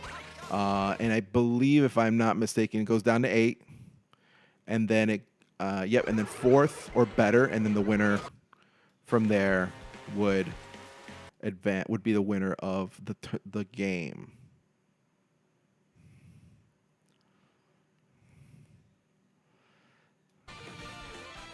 So I'm just skipping ahead a little bit here, just so that we can free roam for a little bit. And see, you can just pick up right where you're at, right there, and then just start free roaming, run around. You can run around with your friends. The game chat feature, I feel, is pretty cool with this type of mode, because if you're just hanging out with your friends, you just want to drive around, look at the scenery, talk crap or whatever, converse, this is a fun way to do it. I will say that it is a very fun way to do it. You run into other players along the way. Now, I'm not going to show you this, because I'm going to show you something else, okay? But before we get into that, the part that I didn't show you in the unboxing was the actual Switch 2's tablet itself. So here we have the top of the system. One really neat thing that I found from the Switch 2 was that the game cards feel a little more protected because it's got this little metal groove that goes in. Before, the flap just came off, but the game cards feel very much protected there. We have the the headphone jack, and we have a USB-C that you can charge through as well as utilized for like the camera and stuff like that. Volume and power buttons. We got a lot of vents, and then underneath we have some more vents and then we have the USB-C that is utilized to go into the dock where you can charge it from there as well. This is the kickstand, and then here is where you would put your micro SD Express. It has to be an Express card, not the credit card. It has to be a micro SD Express, which tend to be very expensive right now. I bought one from Walmart's On brand that, if I'm not mistaken, they're just pretty much repurposed Lexapros, like rebranded Lexpro micro SD cards. So I've read a lot of reviews and saw a lot of reviews on these cards, and they work just like the others. So we'll see how that does. But moving on to the next portion of this is Cyberpunk 2077. You all saw that I bought Cyberpunk 2077, the Ultimate Edition that brings Phantom Liberty, the whole nine. So I'm a big fan of Cyberpunk, and I have played through many a times. I have it on my PS5. I wanted to get it because I wanted to see what the capabilities of the Switch 2 was, and because, like I said, I love Cyberpunk, and it would be fun to have it on the go, and I wanted to see how it functioned, because I remember when The Witcher 3 came out on the Switch, it ran, it didn't look that great. Now, mind you, I went into this knowing that it's not going to look like the PS5. So I recorded a bit of the game. It's not going to be exactly in sync, but I recorded a part of the game on both the PS5 and the Switch 2, thanks to the cross progression from CD Projekt Red. So here we have both the PS5 version on the left, and then we have the Nintendo Switch 2 version of Cyberpunk 2077 on the right. I noted, just off the bat, you can see, color and texture differences between the two, but it's not that big of a difference. Obviously, we're running at 30 frames per second on the Nintendo Switch 2 as opposed to the PS5, which is running at 60 frames per second. And I gotta say, I'm fairly impressed with how great it runs. I've not had any major issues. I think I've had one instance where I had some screen tearing, and then one glitch, and then one error that shut the game down. But here you'll see this environment specifically as we enter this room where the light hits us, just how you can see the differences between two. But again, the coloring, how the light hits you, and how much it affects the screen and all that is noticeable in this. But even how we're advancing, I tried to keep up the same pace that I did in the PS5 version as I did in the Nintendo Switch 2 version, which as we move forward, you'll see that we're pretty far ahead already towards the meeting that you have in this mission. But it's not too far behind. I think it has to do with a lot of the speed of the game and how it's progressing. You can notice the coloring and textures on even the character here on Dum Dum over here. as we zoom into him closely when we talk, just even body movements and all that. On the PS5, obviously, it looks a little more fluid as opposed to on the Switch 2 version. But a lot of people hailed this as the best port of Cyberpunk, and I got to agree with them. It's very much, it's definitely a lot better than what it was on the PS4 version of it, and I'm very happy with the results of this port. I don't know how other ports will do. I know that on Yakuza 0 has some struggles. So, but overall, I definitely feel that for what it is, as long as you are, walking into this and knowing that you're not going to get what you see on the left, that you can still enjoy this port of this game. Cross progression is pretty awesome. I can make my save file on the PS5, and then if I'm gonna go on the on the go and I want to continue playing, whether it be I'm going on a trip or something, and I want to take this with me, I can just tackle that, back up, pick up right where I left off with the cross progression. The cross progression sometimes has a little few glitches here and there, but again, even here you can see the lighting differences. It looks just a little bit foggier and paler, if you will, on the Switch 2 versus the PS5 version. Just to note, the Nintendo Switch 2 version is being taken directly off of the Switch 2 from the dock. So this is not a handheld version. This is the docked version. So like I said, overall, I feel very happy with the result. You just got to, taper your expectations. I think that's the biggest thing in this situation is tapering your expectations, because you're not going to get what you get on PC or PS5, obviously. But for this being such a such a great port, keeping true to what Cyberpunk is, and not losing so much of the graphical fidelity as I would have expected. Apologies for my little updates there. As running some updates during the recording and didn't realize I forgot to turn off the notifications.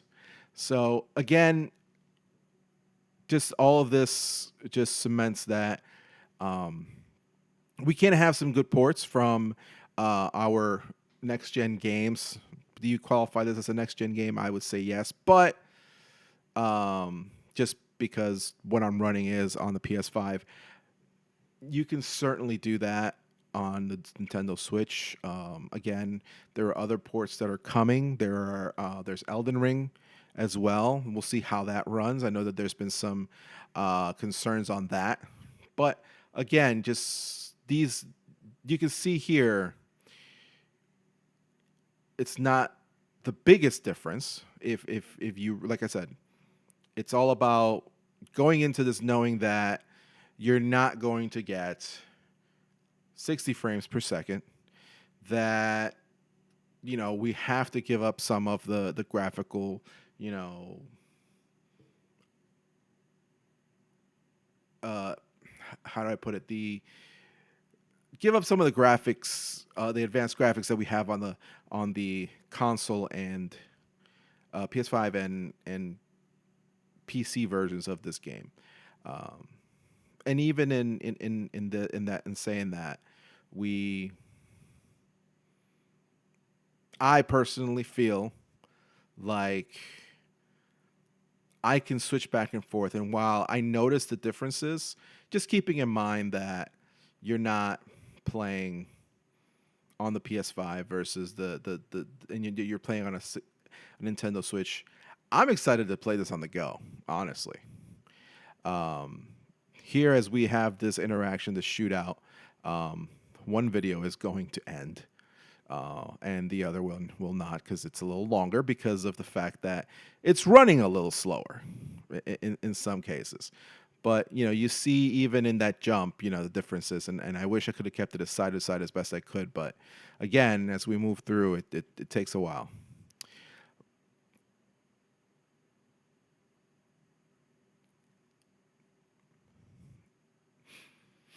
Like I said, I certainly will continue playing this on both, using the cross progressions. I want to try out other ports as well, especially the more intense, the graphically intense games, much like this one, to see how it does. We have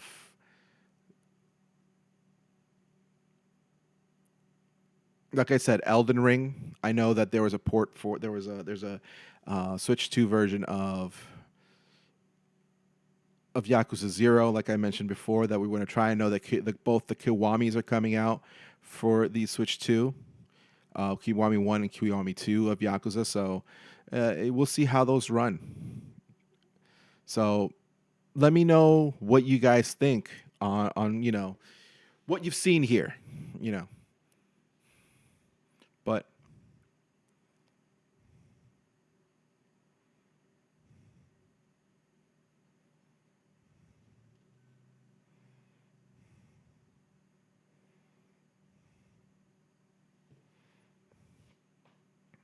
I'm enjoying it. My biggest problem right now, and it was what made me hesitant to get it in the launch, was that there isn't much out for it yet. But we have Metroid Prime 4 coming. We have Pokemon Legends Saw.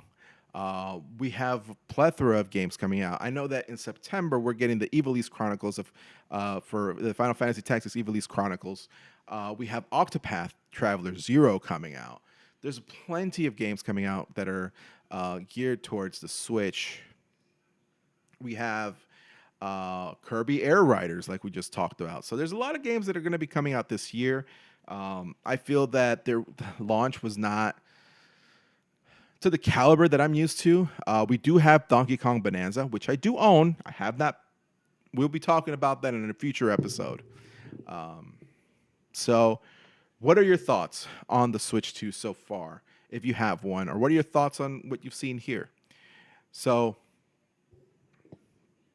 the next thing I want to talk about, I finished Clair Obscur Expedition 33, and it left me feeling lots and lots of things. So I believe it was the last episode that I talked about, getting up to the end of Act 1. And it was at that point that I really just decided to ramp up. And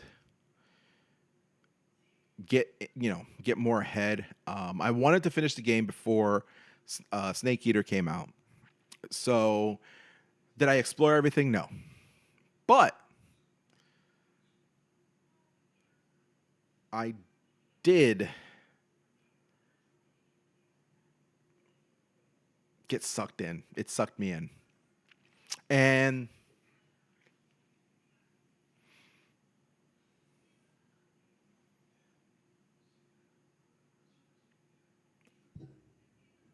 I have to take back a lot of things that I said. I said when I finished Death Stranding 2 that there was a 1A and a 1B situation going on in my games of the year. I can tell you this wholeheartedly right now. There's a clear number one, and that's Clair Obscur Expedition 33. Not just the gameplay, story, the art, just everything about this game for me is a 10. I have small gripes that I have come across in playing the game, but I can tell you this. I love Death Stranding 2. I don't see myself picking the game back up again in the future, at least not in the near future. I want to pick up Clair Obscur again and do all the things I didn't get to do in the near future.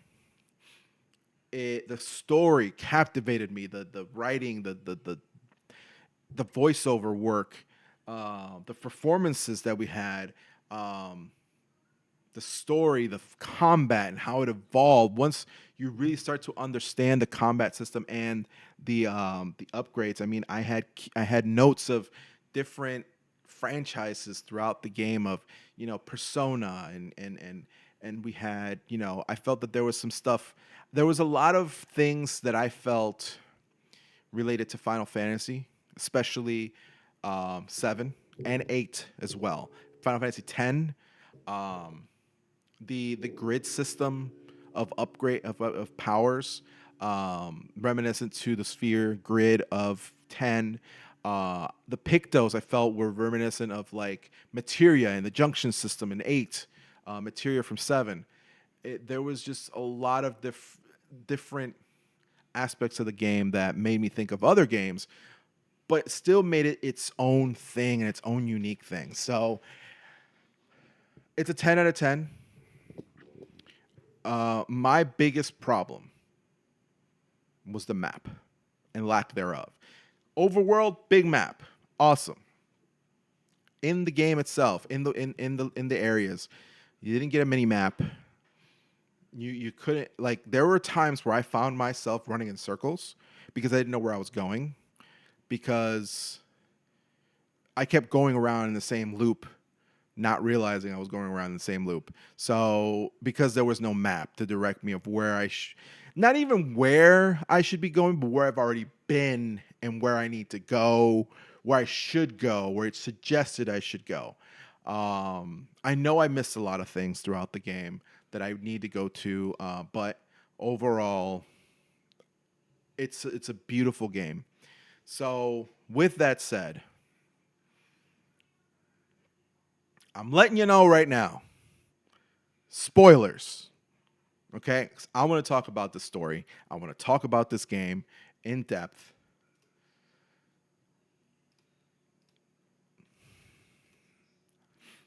So, just wanted to give you a little bit of a pause before we start. Spoilers.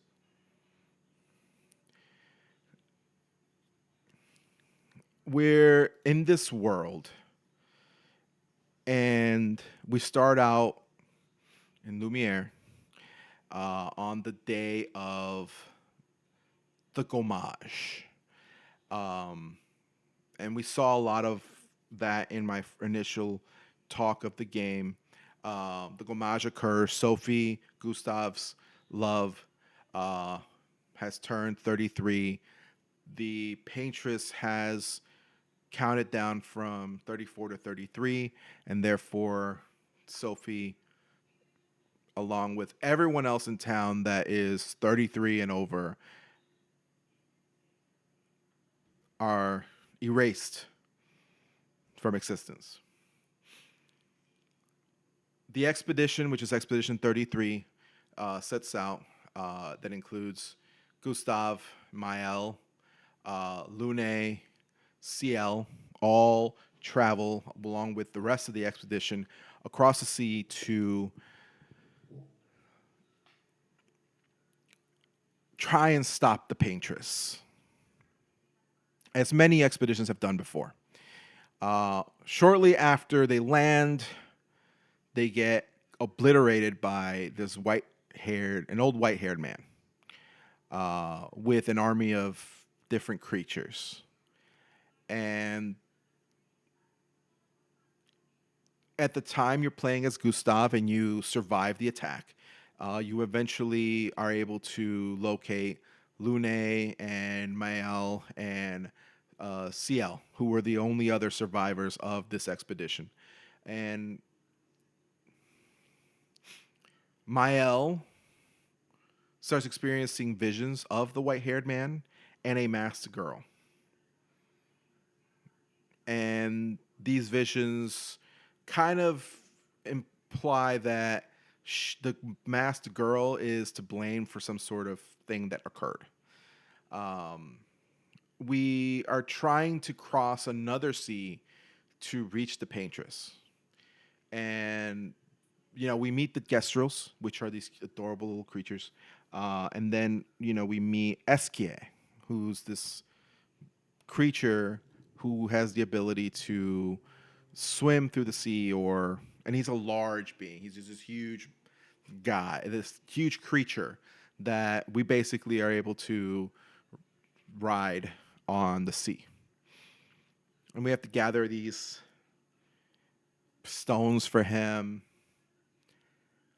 And once we gather what we need for him to be able to quote unquote float on the water so that he can take us across the sea. This is the end of Act 1. Mael and Gustav are on this cliff, and they had this thing where they throw stones right into the water. And one of the scenes earlier in the game, they're throwing stones in the direction of the Paintress, hoping that they could hit her, but obviously they won't be able to. But Lune and Ciel have gone down the cliff to where Eskie is waiting to take them across the sea. And as they're having this cute little banter, because a little backstory, Gustav has been sort of like a father figure to Mael, even though he is so young. One of the reasons that him and his ex Sophie were no longer together at the time of her gommage was because they didn't agree on certain things, because giving birth to a child that would soon be motherless and soon be fatherless because of this gommage, they didn't agree on having kids, amongst other things.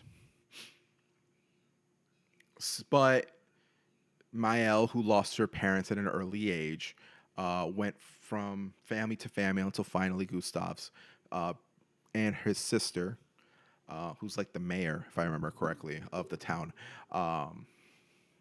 They took her in and raised her to the young lady that she is in this moment. And what appears as they're having this little conversation is the white-haired man. And he strikes Gustav, and he tells Mael to run, and this sphere of energy goes around protecting Mael, and Gustav fights off the white-haired man, but ultimately dies. Another man with streaks of white hair intervenes, and they escape. This man's name is Verso. He joins the group and explains that he is a member of the very first expedition, and that the white-haired man was his commander, Renoir. They both have stopped aging since they arrived in the continent where the Paintress is. And basically, Renoir believes that his immortality was a gift from the Paintress. So by killing the Paintress, they would lose their power, their immortality, and perish. Verso is tired of his immortality, so he joins the cause to just take down the Paintress. Once they cross the sea, they take a moment, and Lune, my favorite of them all, is like, "Yo, we need to go. Like, there's no time for this. That's not what Gustav wants. He would want us to keep going, and y'all wasting time here." But Mael insists on giving Gustav a proper burial, or at least his arm, because his weird arm that he has, a prosthetic arm that he uses to fight, was cut off. So once we do that,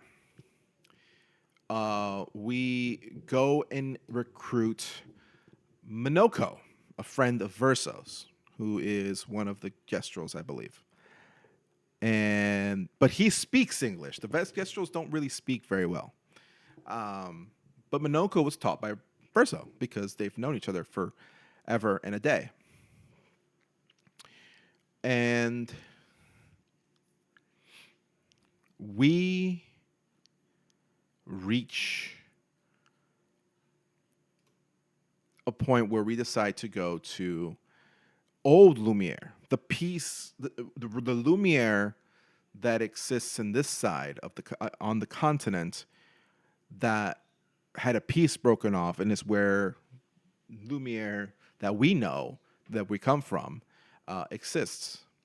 And we hope to reach the mansion in order to find the Paintress's heart and destroy it, because there is a barrier that protects people from entering the monolith where the Paintress sits and paints the numbers for the gommage. So we reach the mansion and we find Renoir and, of course, the girl. And we have a showdown. And we find out that Verso isn't just someone from the old expedition. He's Renoir's son, and the masked girl is Verso's sister, Alicia. When they fight, Renoir obviously wins and decides to teleport the mansion along with the heart away, so we can't destroy the Paintress's heart. So then Lune suggests that they forge a weapon from the hearts of Axions. They're these like ancient beings that were created by the Paintress. And we go to two different islands. I forgot the name of one, but the other one was the Visages, and there was these masks, and that was a very interesting part of the game for me, because once you arrive, you get told, "Hey, there's different paths that you can explore, or you can just go straight to the Axion." Me being who I am, I decided to explore, and I found the mask. I think it was the Mask of Sorrow. And when you fight the Mask of Sorrow and you defeat it, you are basically transported back to the beginning where you were originally of this island, and you hear a scream that sounds like the Axion. And if you defeat these masks, you weaken the Axion in your final battle to take its heart. The other one was the duelist in the other island. That was an interesting fight because it wasn't a fight you absolutely had to fight again. That was an epic fight. It was tough. And the difference between the two was that the masks, once you encountered them, wanted to fight you. You had to pick the fight with the duelist. And, it says, he's not really doing anything. Should we just let it be? And, you make a decision whether or not you take it down, because this suggested that by defeating it, it won't make, stuff that will power up the main Axion. You fight the other Axion after that, and you forge a weapon with the curator who you met in the mansion, because you find doors to a mansion, and as you find doors, you open up different areas of the mansion. But Mael met the curator, who was the one that saved Mael from the initial attack. The curator makes a weapon. So at this point, we go to the monolith. And once we enter the monolith, you travel through the different areas, and you see a lot of dead expeditions. One thing, as you're pretty much getting ready to encounter the Paintress, you encounter Renoir again. And I suggest everyone look up this fight if you don't plan on playing the game, because to me, not only is this fight the best, my favorite part of the game,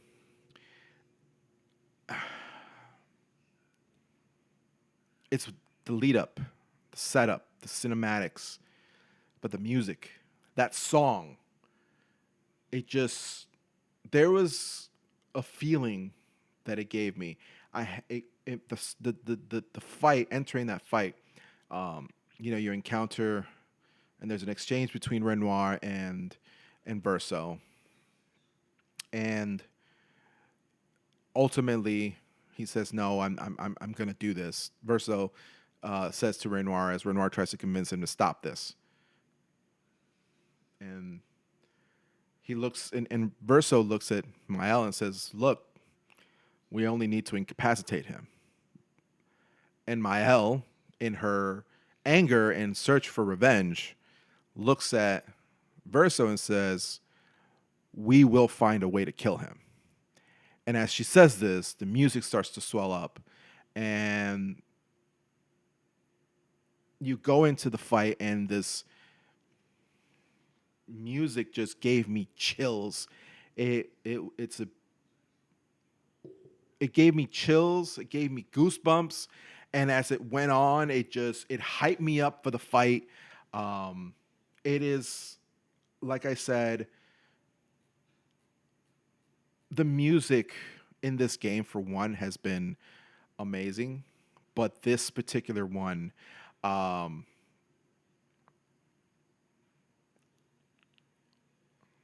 going to butcher this. But the name of the song is Una Vie a Temir.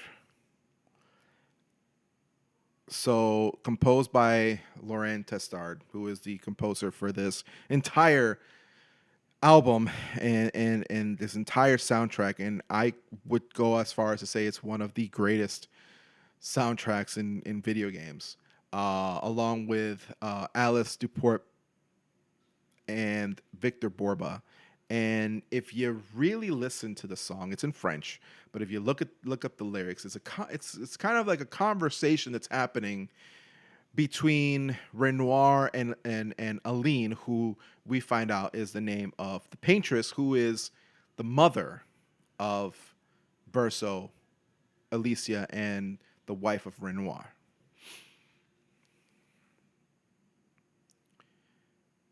And it's a sad song. It's a beautiful song. There's a guitar solo that just hypes you up. Like I said, I've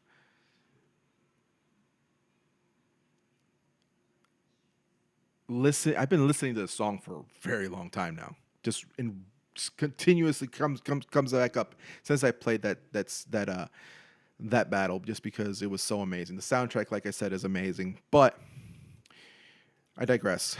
We defeat Renoir, and he gets back up because, of course, he has to get back up. And the curator comes in. He appears. The curator is a weakened version of Renoir. It's basically what he is. And the curator comes in and grabs Mael's hand, and they basically together destroy the heart of Renoir. So we go and we encounter the Paintress, and we beat the Paintress. The expeditions have finally, done what they were supposed to do. We ride back to Lumiere to celebrate. And at some point, there is a moment, I believe it's right before we set off to Lumiere. To the monolith. Alicia appears at the campsite and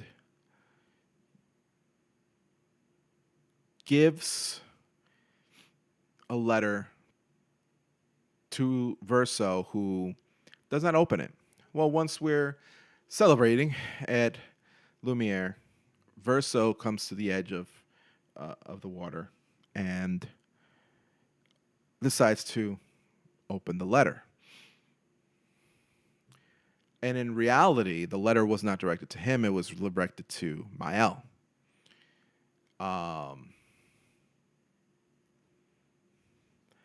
And basically, it tells us that Aline was actually Aline was stopping or kind of holding back the real Renoir, who was actually the one causing the gommage. And the number that she was painting on the monolith was actually a warning to those about to die. But now, without the paintress being there to stop Renoir, Renoir is able to do what he's been setting out to do and destroying all of the living beings in the world. So therefore, as we are reading this letter, we see a powerful blast come from the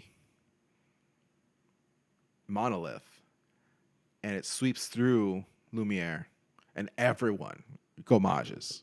Everyone vanishes, except for Verso. Screen goes black, and then we move to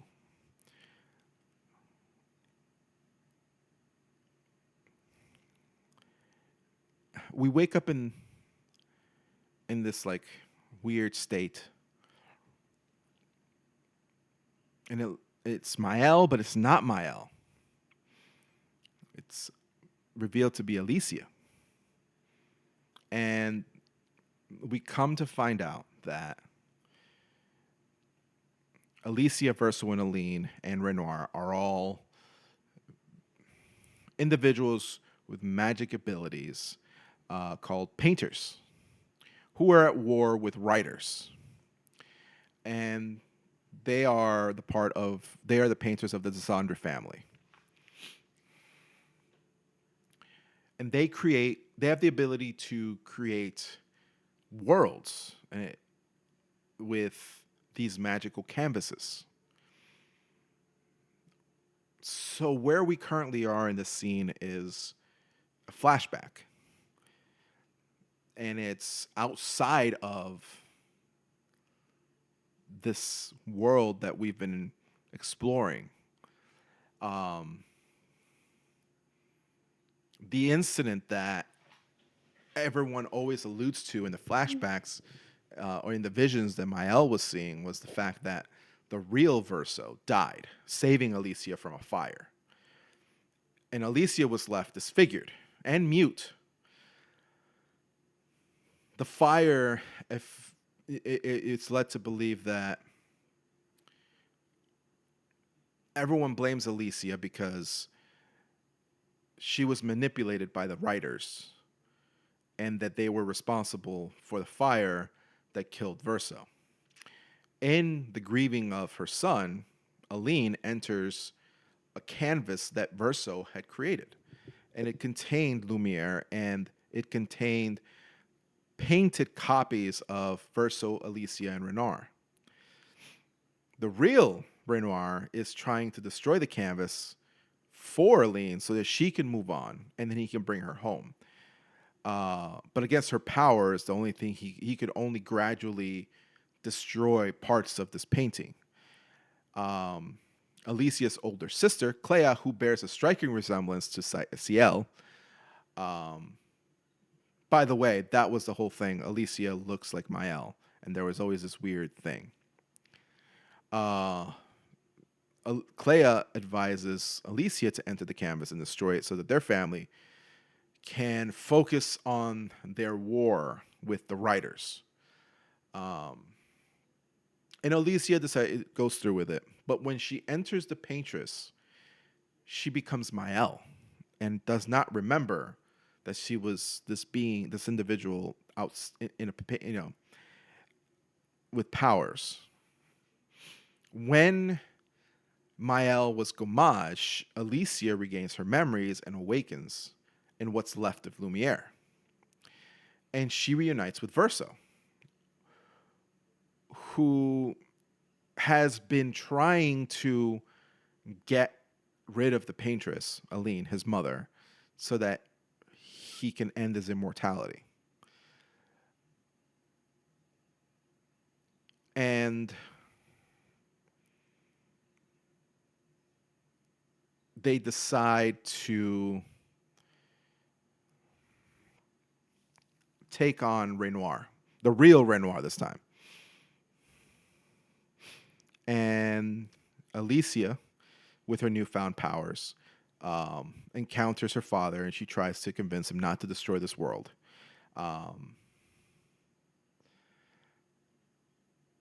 Because it's her home. And Renoir says that he can't afford to lose Alicia the same way he almost lost Aline. So they have a confrontation, and in the end, they run away. Alicia and Verso run away, but Alicia gathers the chroma of Lune and Ciel and brings them back to life. And then she promises to bring everyone back after she has control over the canvas.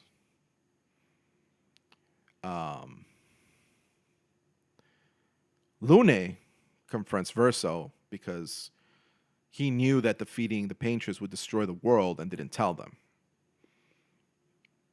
Verso says that he doesn't regret saving his mom from killing herself because her being in the painting is killing her. And it's going to do the same to everyone else. But he decides that he will do everything that's necessary to bring everyone back.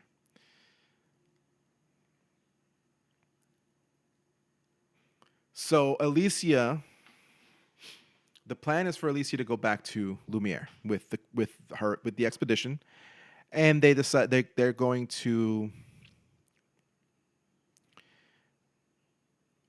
use the trapped chroma that's inside the expeditioners that have passed and bring them back partially so that they can help beat Renoir and the creations that are destroying the world. And they go and fight Renoir, and Aline intervenes. She's come back into the painting. And Alicia finally convinces Renoir to leave the canvas, telling him that she would follow after him. Verso notices that Alicia is lying, and he sees that her intention is to stay within the painting, in the life that she knows and quote unquote built in Lumiere, with her brother, with Gustave, who is like a father figure. So he decides to break off and enter the core of the painting to destroy it. And Alicia follows after him. It's at this point that you have to make a choice. There are two endings to this game. You either choose to save the painting and side with Mael, or you choose to side with Verso and destroy the painting. And there isn't, it was a hard choice. I ultimately went with Mael. And it isn't a good or bad ending type of scenario. It is a how you connected with the game type of scenario. We see that this game went from survival to a game about survival to a game about grief and how we deal with it.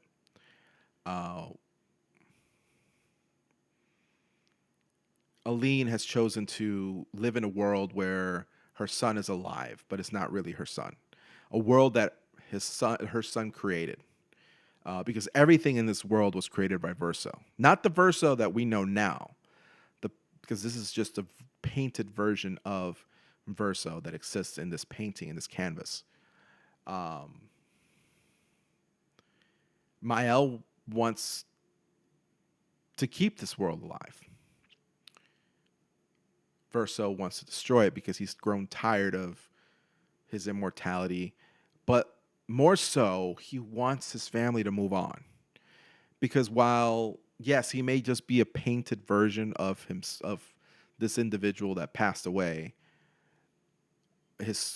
he was built around the memories of him, and ultimately he wants his family to move on, live their life, and not live a life of grief. In Mael's ending, you defeat Verso.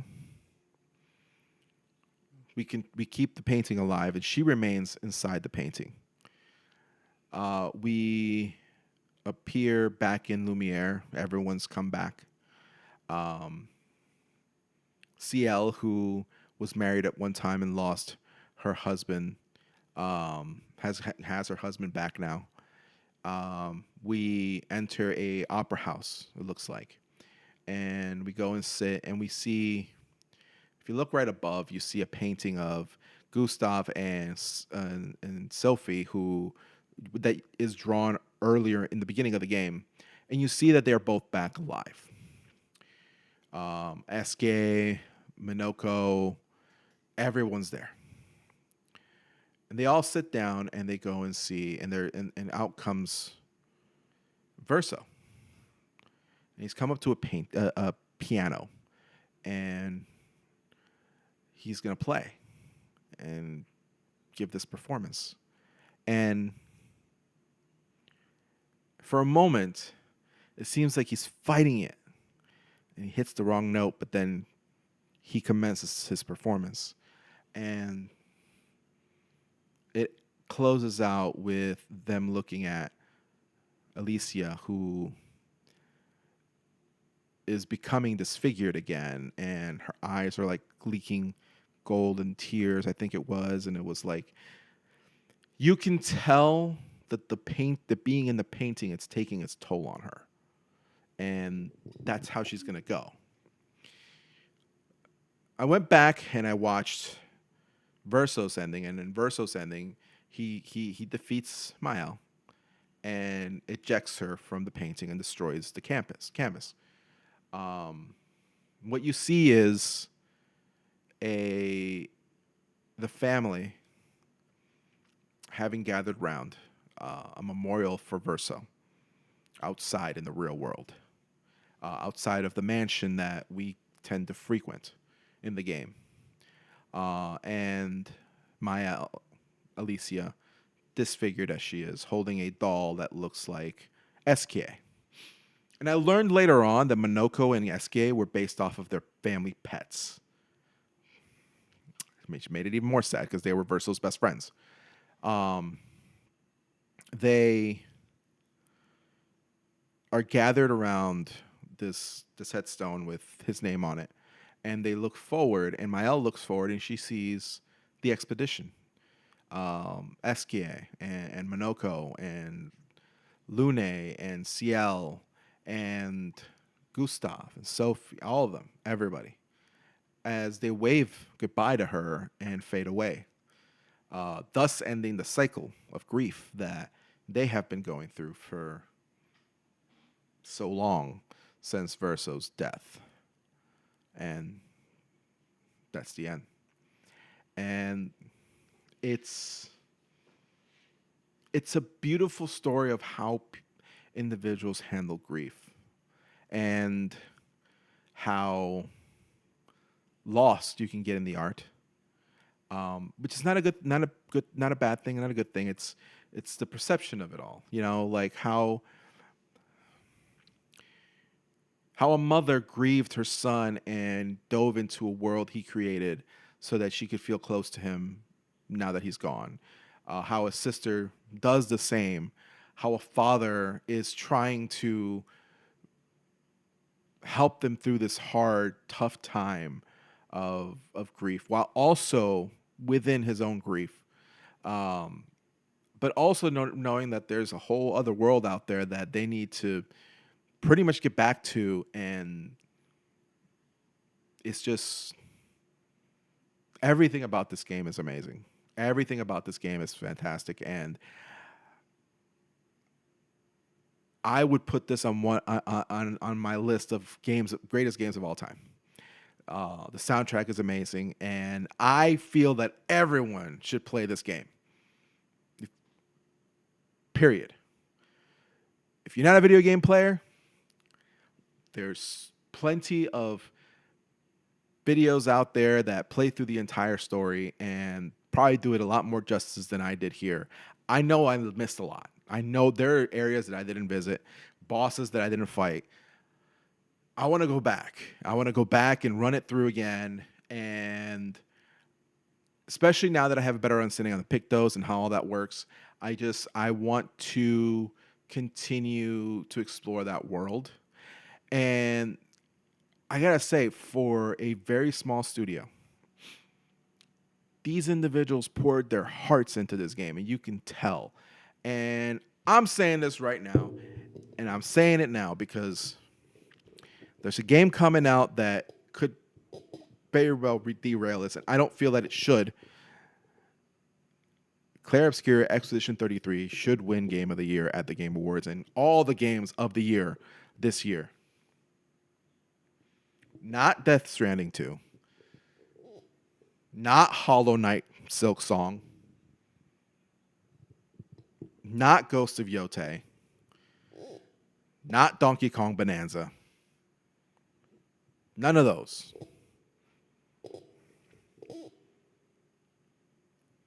Expedition 33. Clair Obscur Expedition 33. That's the game of the year. That's the game of this year. That's the game of the decade. It's just, it's that amazing of a game. It's an amazing story, and it's just, like I said, the emotions that the game had made me feel throughout, even going into the final battle with Ray Noir, it's like, I was hype. I was like, let's go, let's do this. Like, I was so I was so just pulled into the story. And if I had more time, I probably would have done more, but I definitely will be going back for sure.